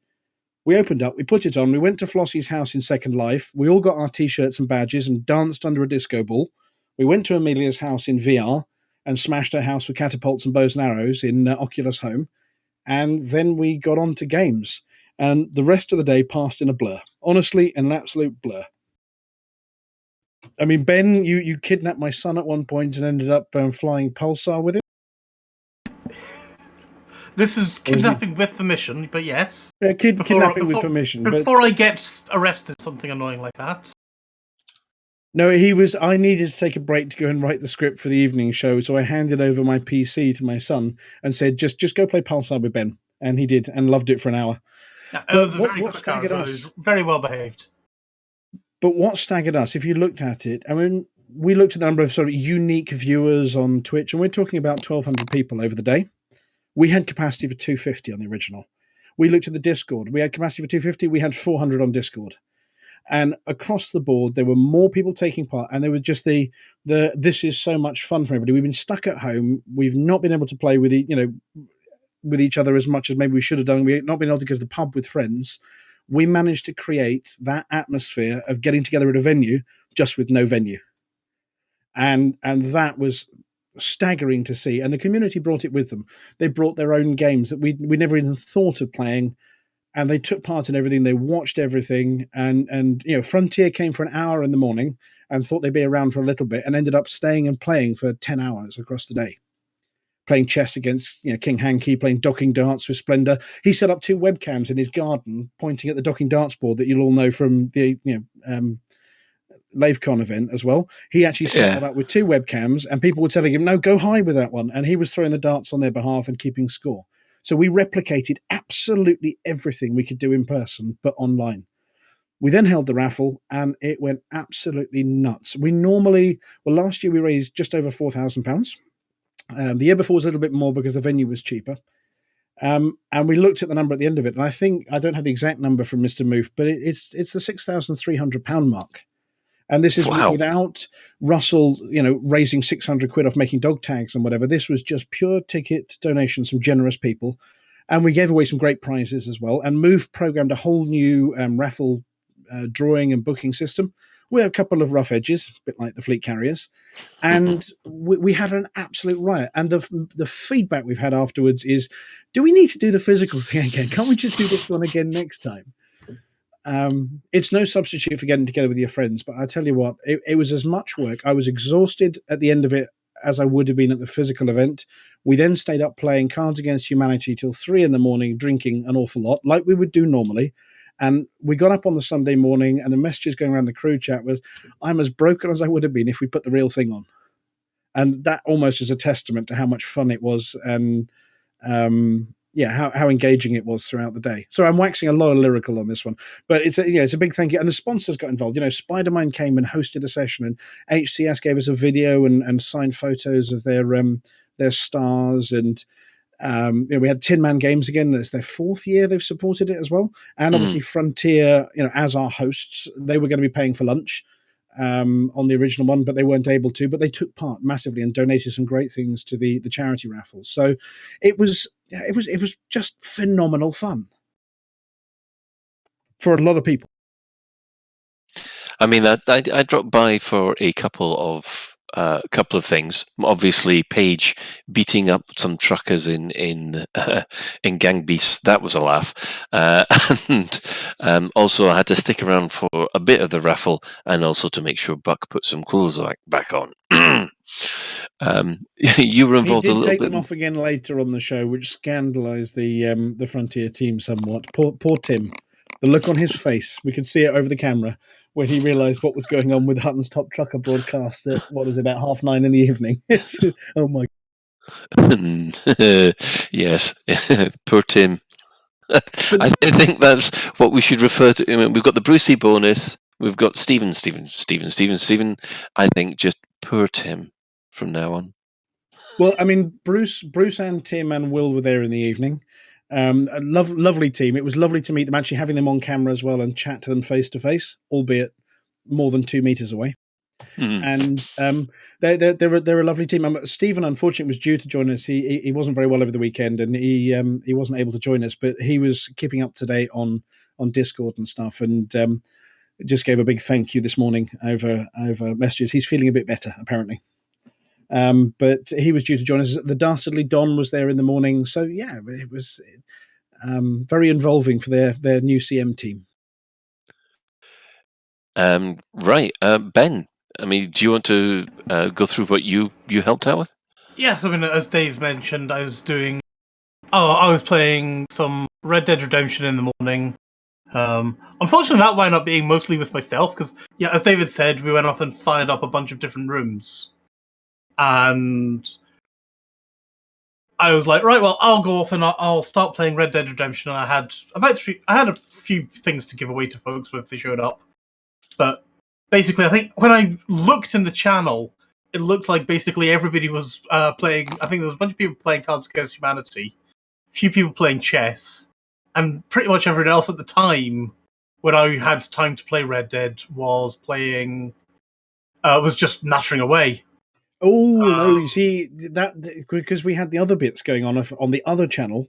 So we had the Sea of Thieves, and we had a massive CQC bash going on as well. Yes, there was that. Yeah, you're right. There was a massive CQC thing. So I was like, I want to join in that CQC thing, but I did say I was going to play Red Dead and Pulsar. It's like, but that's one of the things when you're volunteering for all these things. You're standing in the room, and sometimes you're standing in the room by yourself. Something else became more tempting, and that is always the way, because people gravitate in little groups towards things. And we do appreciate everybody who put things on, and we had our hosts, Sean and Pete Wotherspoon and those guys all going around into the various rooms saying, hey, it's fairly quiet in there, do you guys want to come and do insert whatever it is here? So we were actively talking to people and encouraging them into current activities. That and our streamers, because it wasn't just our mainstream. It was co-streamed. They weren't hosting us. They were running their own events. So Psychit and Psyche and Drew, and I mean there were loads. Too many to mention. There was the Cortez Racing guys from the Buckyballers, and all of these events overlapped with each other. So if you wanted to do something, there was so much you could dip your toe into. And I have to admit, I've not been able to see the raffle. I've no idea if I won anything. Because while the raffle was going on, I was in the middle of playing most excellent game of EDRPG with Witchblend. And lovely things come out of that is actually we've all agreed if we can find time, we're actually going to continue Witchblend's campaign as well. So it's not just for a day, as it were. That's always a good sign of a good GM. That is when you're left with a cliffhanger, or you just feel the story's not done and you want to carry it on. I think that's Wishblend is a legend of a GM. Wishblend is phenomenal, and also an ambassador, I think, for EDRPG. So on the EDRPG Discord, a Spider-Man ambassador. So Wishblend's very active on that and very experienced with EDRPG, which so she's awesome, and the adventure she ran was really good fun as well. But it did mean I've absolutely no idea how I even checked if I won anything. But the time went so quickly, and I mean, team effort. There are way too many people to name to remember everybody and not forget somebody and offend them. But I mean, there was one guy.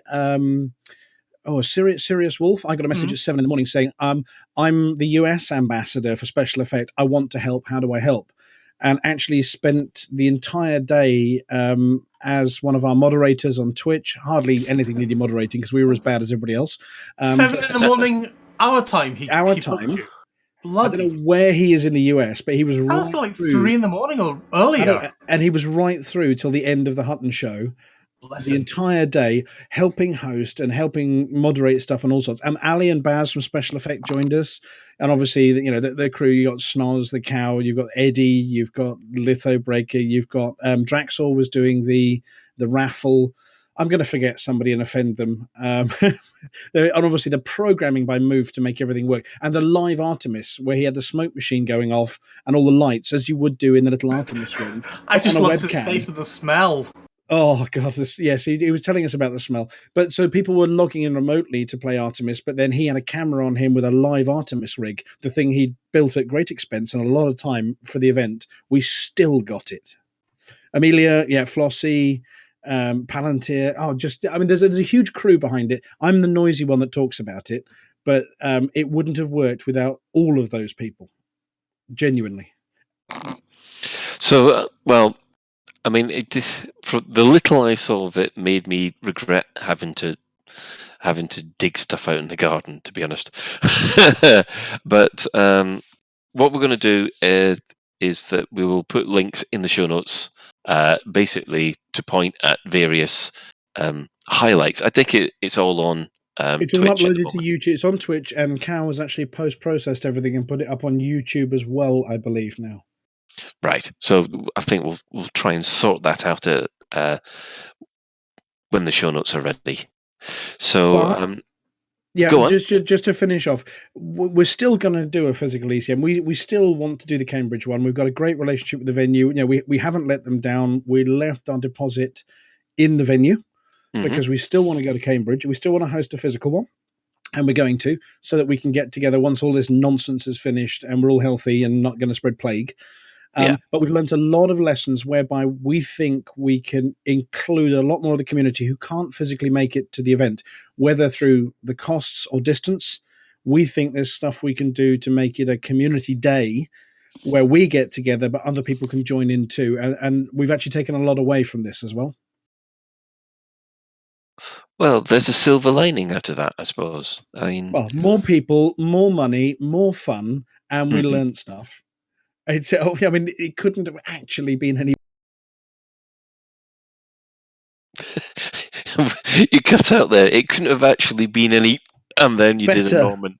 Better. Or maybe I lifted my finger too early. There we go. I'm putting it down. It couldn't have been any better. I spoke to Mr. Cow this morning. Yeah, there were little bits of technical here and there, but that's part of the character and fun of it.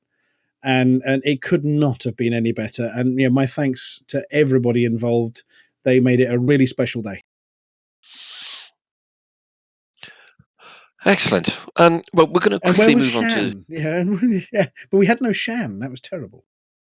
I'm sorry. Maybe next time, Shan. Well, to be honest, I really wanted to. I really wanted to go to this one because it would be my first elite beat, and it's not too far up the road, and I could get a day pass from Mrs. Shan and all things like that. So yeah, definitely be up for a proper one when all the darkness goes away.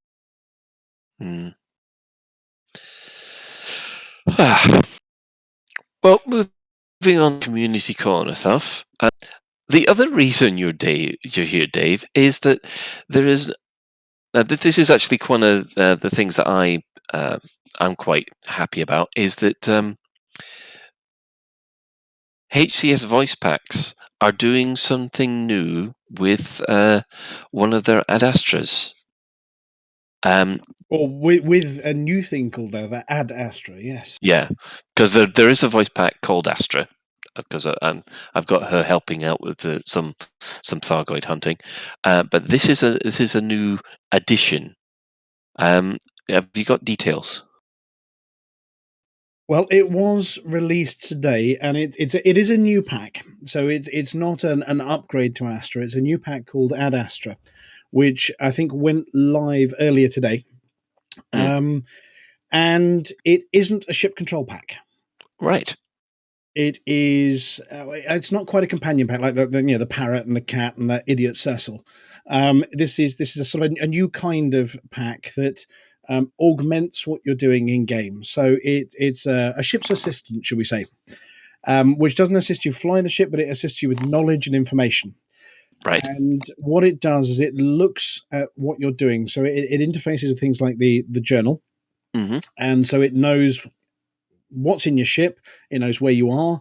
It knows what's in the system that you're in, and basically all the information in the journal and other knowledge, and it's all combined. So you can ask your Ad Astra to start helping you with information, and it also alerts you automatically to certain things, and it basically augments your experience. It doesn't do things for you. So the way the team at HCS designed it is the first bit was a series of things like basic warnings. If you take off and you haven't got any limpets on board, it doesn't call you a muppet. Cecil would do that, but it does warn you. You know you've just taken off without your limpets, haven't you? And it can tell you things like when you gain a fine, what you gained the fine for. So if you suddenly get a fine because an authority ship flew in front of you, it will actually verbally give you the specifics of why you've earned a fine. If you bump somebody on the way out, so you start off with these things. The next stage was a data on system. I don't know if you remember the 1984 Elite. You could push a button, you got data on system. Yeah. Now, in the current cockpit, you can look around to your left a bit, and you can start scrolling through menus. But what this can do now is when you jump in, it's got 4 silos. So it's got travel information, which is related to your fuel, the number of jumps left, and whether this star is scoopable. You've got your political information, which is about the state of the system. But what it's not doing is just telling you it's in war, because that'd be really dull. It's giving you knowledge based on that. So it's telling you, as a result of war, what will you find in this system? And what effect is it going to have in what you see? So you'll find war zones, you'll find war-specific USSs and war-specific missions. And in fact, if it even knows that if you get that golden ticket of what is it, civil liberty, investment, and pirate attack, or civil liberty, investment, and public holiday, it knows this, you've hit the jackpot. This is where you should be selling stuff because you're going to make some money. So it will tell you about the political and also what the primary economy is. So when you jump in, it immediately tells you whether it's agriculture or mining, extraction. It then has security level 1, so it knows whether you're wanted or not in this system, and also what the security level is. And it combines these two things together, saying you're wanted, but there's not much security here, so you're probably okay. I'm using vernacular; it's much more formal sounding than that. Or if you're wanted and there's high security, it tells you to be on your guard a bit. So you're starting to get information when you arrive in a system as a data on system. It is in alpha, so they haven't rolled in the power play side of things yet. But there is more to come from this one. And then you've got advice on your ship itself, the outfitting. So you can say, tell me about, to Ad Astra. You can say, tell me about limpets.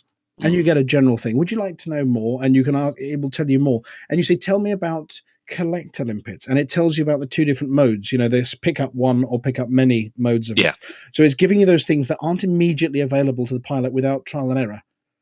So tell me about life support, for instance, will tell you that when you go to an outpost, you do need to go down to the bay so you don't suffocate if you lose your screen. So it's applying knowledge to the facts, if that makes sense. And we had a run through with it on a 3-hour stream last week with Mal for the Win, a streamer called Mal for the Win. I don't know if you know Mal. Where he was giving it and he was just saying wow a lot and a lot more wow as he was flying. But you can even ask about the mounting spaces for your core internals, because you've got the items in them, but then there's the name of the mounts themselves, and it goes through some of the underlying lore about what they're for. Yep.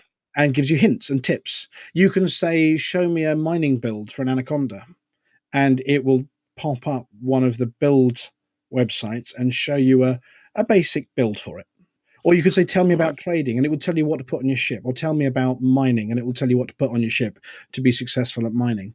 So it is a knowledge base, a verbally controlled and situation controlled knowledge base for Elite in the Astra style. Right. They have made a change to the pricing model for this one, haven't they? It's a subscription model, not a one-off purchase. Yeah, because obviously the core packs are acted in a studio by the sort of stars of sci-fi. You get them in once, they record their pack, and then maybe they'll do some pickups later or an updated edition. With this one, they want to keep evolving it and updating it. So as such, they've gone for a subscription model, which is a yearly subscription, I believe.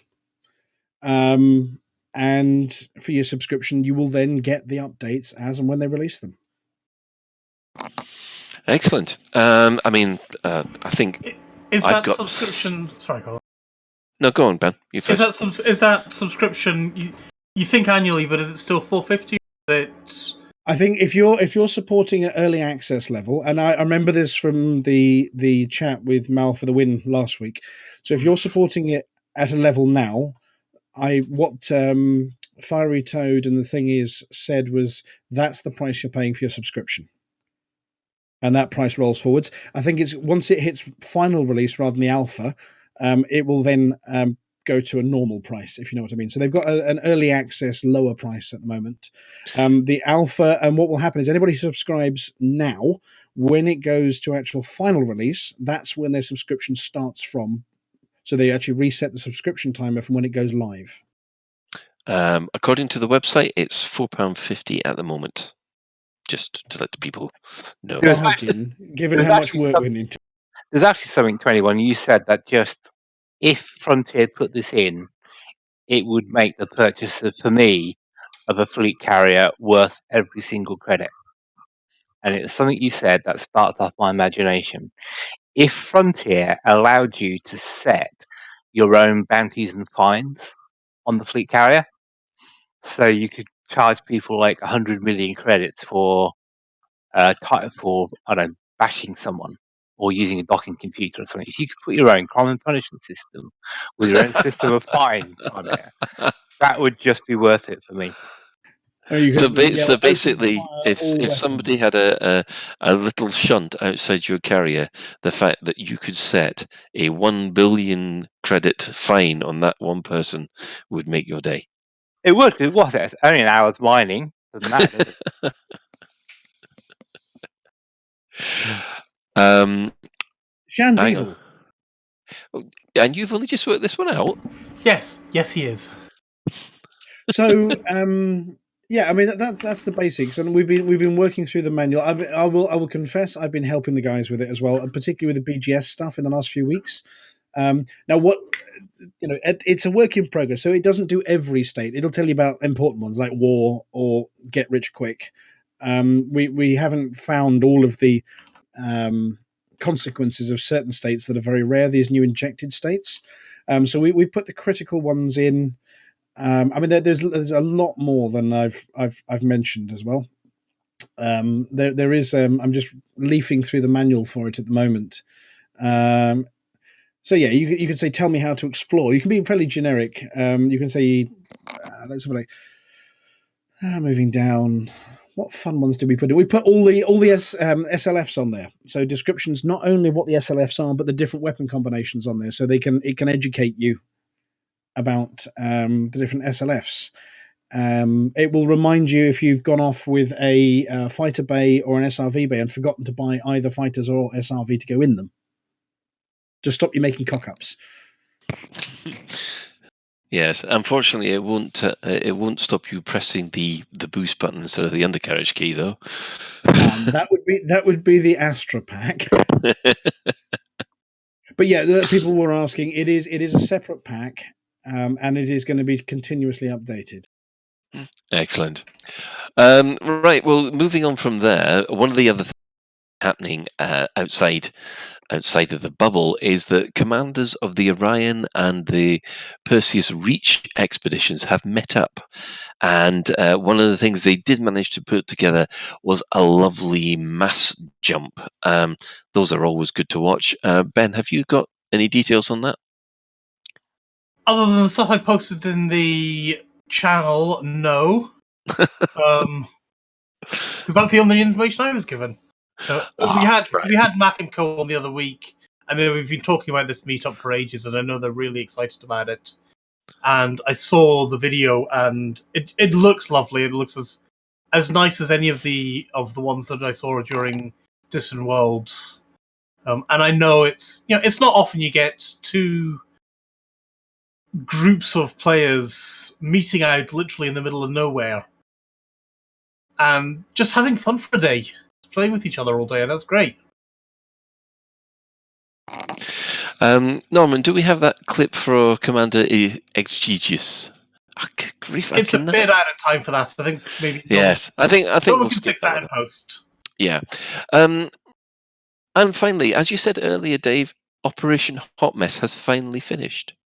There's an awful lot from me this week, isn't there? I only come on the show rarely, I suppose. There's lots of me talking. Yes, the Hot Mess.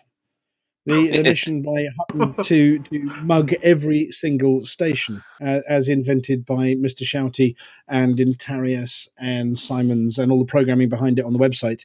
Yes, we have completed all bar the little mopping up at the end, 55,000 stations visited by the pilots of Elite and thoroughly and totally mugged. I think we've got 3 left that have been in lockdown for about 3 months to mop up. And then with a bit of number crunching to make sure we haven't missed anything. But yes, we've had to get a few of them out of blocking states. And I was just going to look up the numbers, actually, if you give me 1 second. Okay. What we need is lift music when this happened. Here we go. We've got some numbers here. So, obviously, we had Doc Jack at the top with 2,700 mugs or 2,700 stations delivered. Montgomery Python, Time Raider, and then but all over the 2,000 mark. Just wow! It's just a trot. That's what at least. You can only get 10 mugs a time. No, you can get 45 a time. We tend to keep Alpha Centauri in a good state, and in fact, public holidays you can get 75. Right, gotcha. But still, that's an awful lot of trips to Hutton Orbital to get over 2,000 mugs to deliver. Oh yeah, and we've had 322 people take part.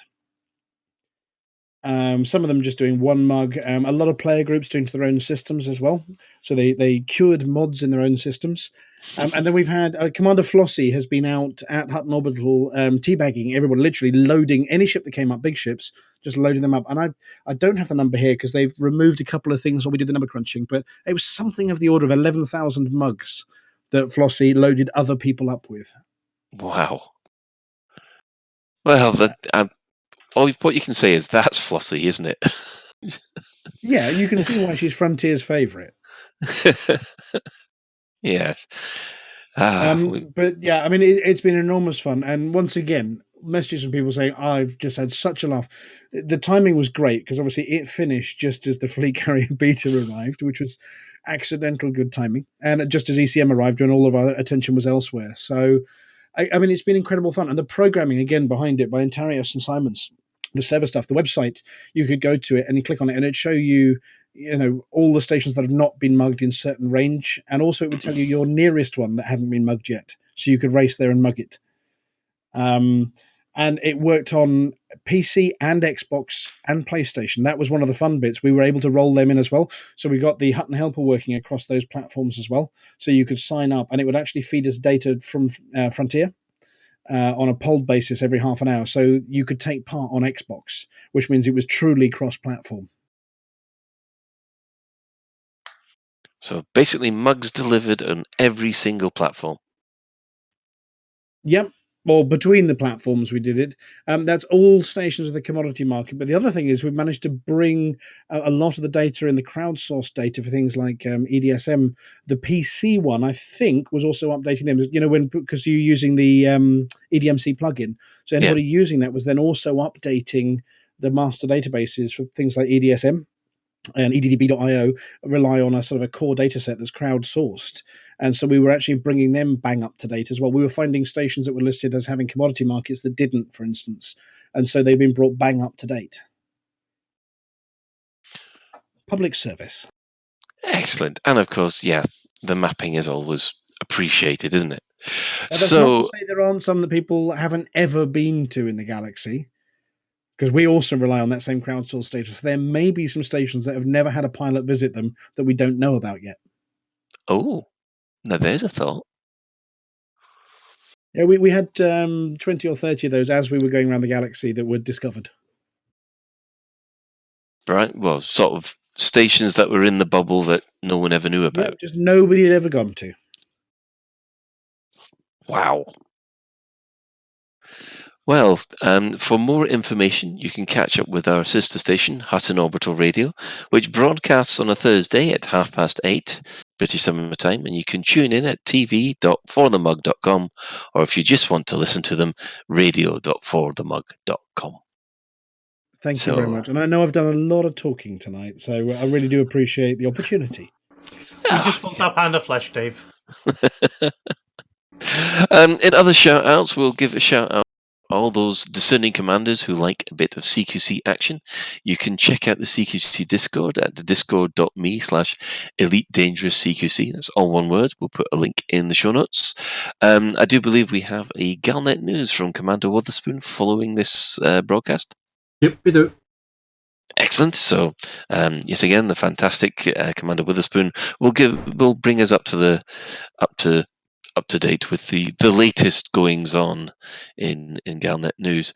We'd just like to thank everybody who's chipped in on the Twitch chat. And Ben, have you had any commanders fly by you? I guess the biggest shout out there would be to Commander Miggle flying through me. Through you? Yeah, his fleet carrier decided it was. So basically, you were at one end of the cloud, and the fleet carrier just flew into the cloud in front of you. Yeah. I don't think I want to play chicken with a fleet carrier. It was interesting and slightly terrifying. You could run rabbit, run rabbit, run rabbit, run. Somebody had drones anyway. Right, before I close off the show, does anybody have any other business they'd just like to quickly highlight?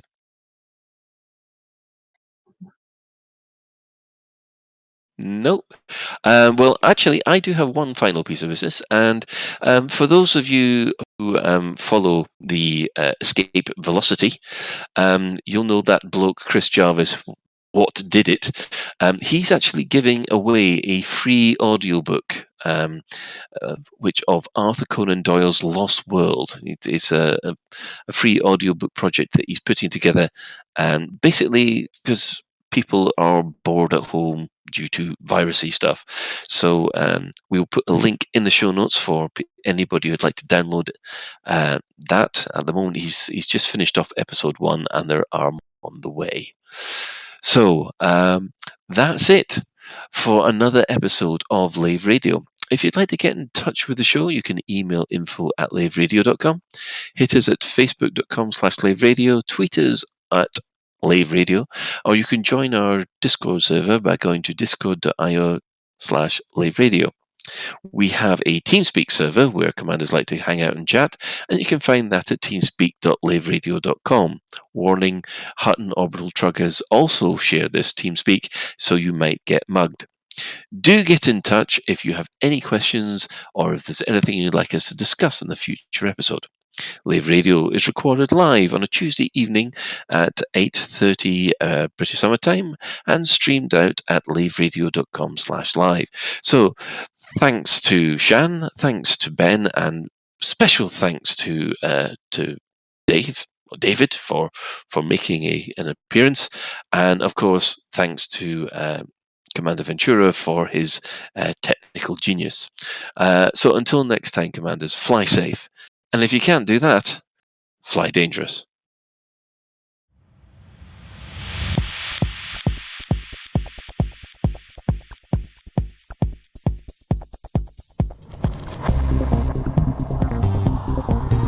Is your life like this?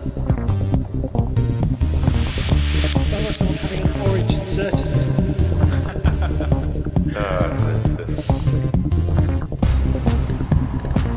Need a safe word. Space can be low.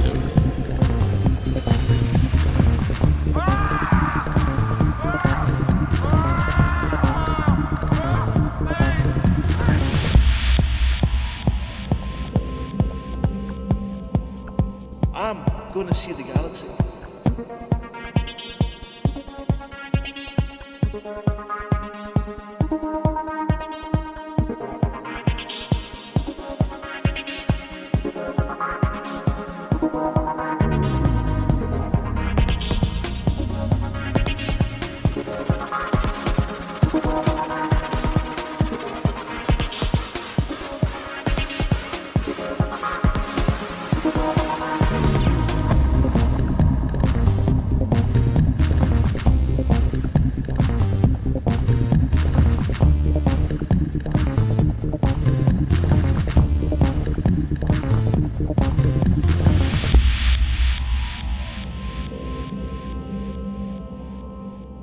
Ah, damn it. No worries, guys. Hold the fort for 2 seconds. I'll be right back. According to scientists, Uranus is full of methane gas. I think you're right, though, Colin. What have you done with Shan, and when can we have him back?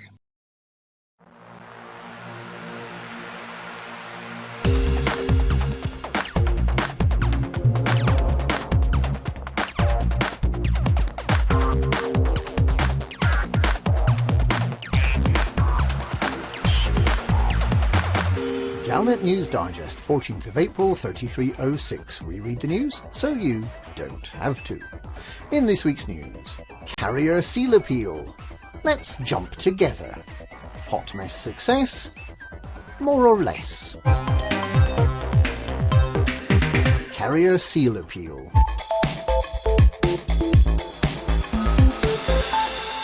Test flights have been continuing for the forthcoming Drake-class fleet carriers, despite almost universal dismay at the draft upkeep costs, and some confusion about what need fleet carriers will actually satisfy, and despite the lack of an option for a universal cartographics terminal, and despite the amount of time it takes to get a fleet carrier to actually jump to a new system, and despite difficulties transferring the tritium fuel from storage to the fuel tank remotely, And despite it taking nearly an hour and a half for a couple of competent miners to gather enough tritium for a maximum range jump, and despite the exclusivity of fleet carriers due to cost, and despite there being too many fleet carriers clogging up systems like DISO, which we learned this week is called DISO, not DISO or DISO after all, and despite not being able to stay on deck while the fleet carrier is jumping, which means you miss the sound and light show going on outside, it's generally agreed that fleet carriers may have a part to play in the galaxy, unless you command a Shan, in which case they are utterly pointless. Because the fleet carrier owner can set almost any buy or sell price for commodities, there is now at long last a means of transferring credits from one commander to another. Commander Burr has been flying around taking pictures of the different sorts of fleet carrier under construction, and is of the opinion that a number of exciting cosmetic variants of the fleet carriers will soon be on the way. A number of exploration-minded commanders have used the previously unattainable jump range afforded by fleet carriers to visit star systems far above and below the galactic plane, places where true explorers are unlikely to be troubled by the scurrying feet of day trippers hoping to do the galaxy in less than a week. And the Hull Seals have put out an appeal for help with buying 3 fleet carriers to form part of the Deep Space Support Array, which is Fleetcom's proposed network of repair and refueling stations around the lesser trodden pathways of the galaxy. It's looking likely that they'll be able to buy 3 fleet carriers thanks to the generosity of their members and the rest of the galactic community. When fleet carriers finally become available to buy, you can be sure of an even swifter than normal response to your hull repair needs. Refueling services not included because that's the fuel rat's job. Cracked canopy access, 100 credits. Let's jump together.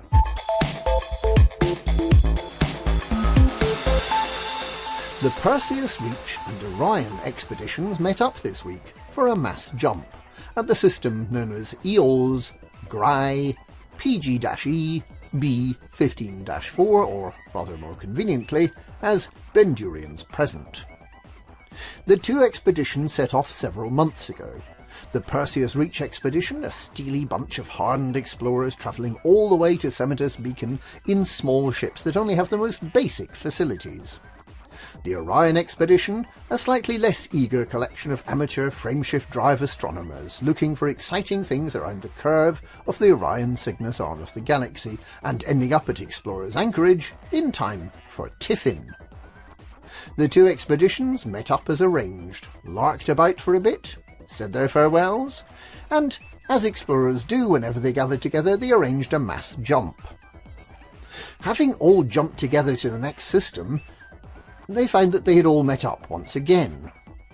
The 2 expeditions now keep bumping into each other, like that distant acquaintance you bumped into in the fruit and veg aisle, said a few words to, and then proceed to meet again in the meat, dairy, dried and frozen food aisles, and who you're now actively trying to avoid by hiding out of sight around the corner.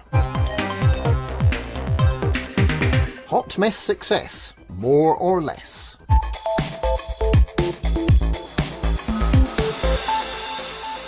Despite appearances to the contrary, a galactic pandemic of mods has been averted. According to Commander LCU No Fool Like One, who is not only a scientist, but also keeps a pretty close eye on politics, mugs have now been delivered to 11,230,734,000 citizens in 50,1000 systems. 10 commanders delivered more than 1,000 mugs each, with the most prolific super spreader being Commander Doc Jack, who delivered 2,747 mugs. 11th place runner-up Commander Rincewind Kumri failed to deliver more than 1,000 mugs, but he did deliver 1,000. Close friend of Galnet Digest Commander Watcher played his part, coming in at 183rd, having delivered 38 mugs, behind Commander Shoespan, who delivered 38 mugs, and ahead of Commander Hobo Astronaut, who delivered 38 mugs. Some Hutton truckers believe that mods is a man-made disease deliberately released into the galaxy by the evil Don Antonacci. Some conspiracy theorists go even further, claiming that it's fake news, created by Commander Vingtetun, as part of the campaign to re-elect Alvin as leader of the Hutton truckers. These crackpots point to the recent rollout of 21G listening posts throughout the bubble as evidence that their minds are being controlled by manipulative truckers. In any case, the galaxy is now safe from further outbreak. At least, until a novel form of mods escapes from the laboratory at Hutton Orbital. And that's this week's Galnet News. Galnet News, we read the news so you don't have to.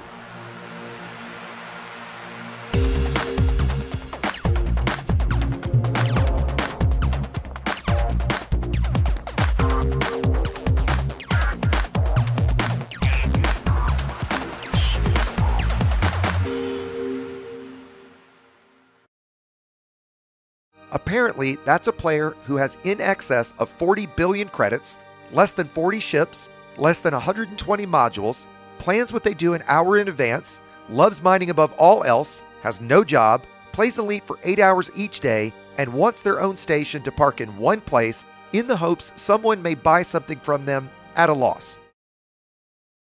Ladies and gentlemen, that's the end of the show. Everybody's buggered off now, so why don't you bugger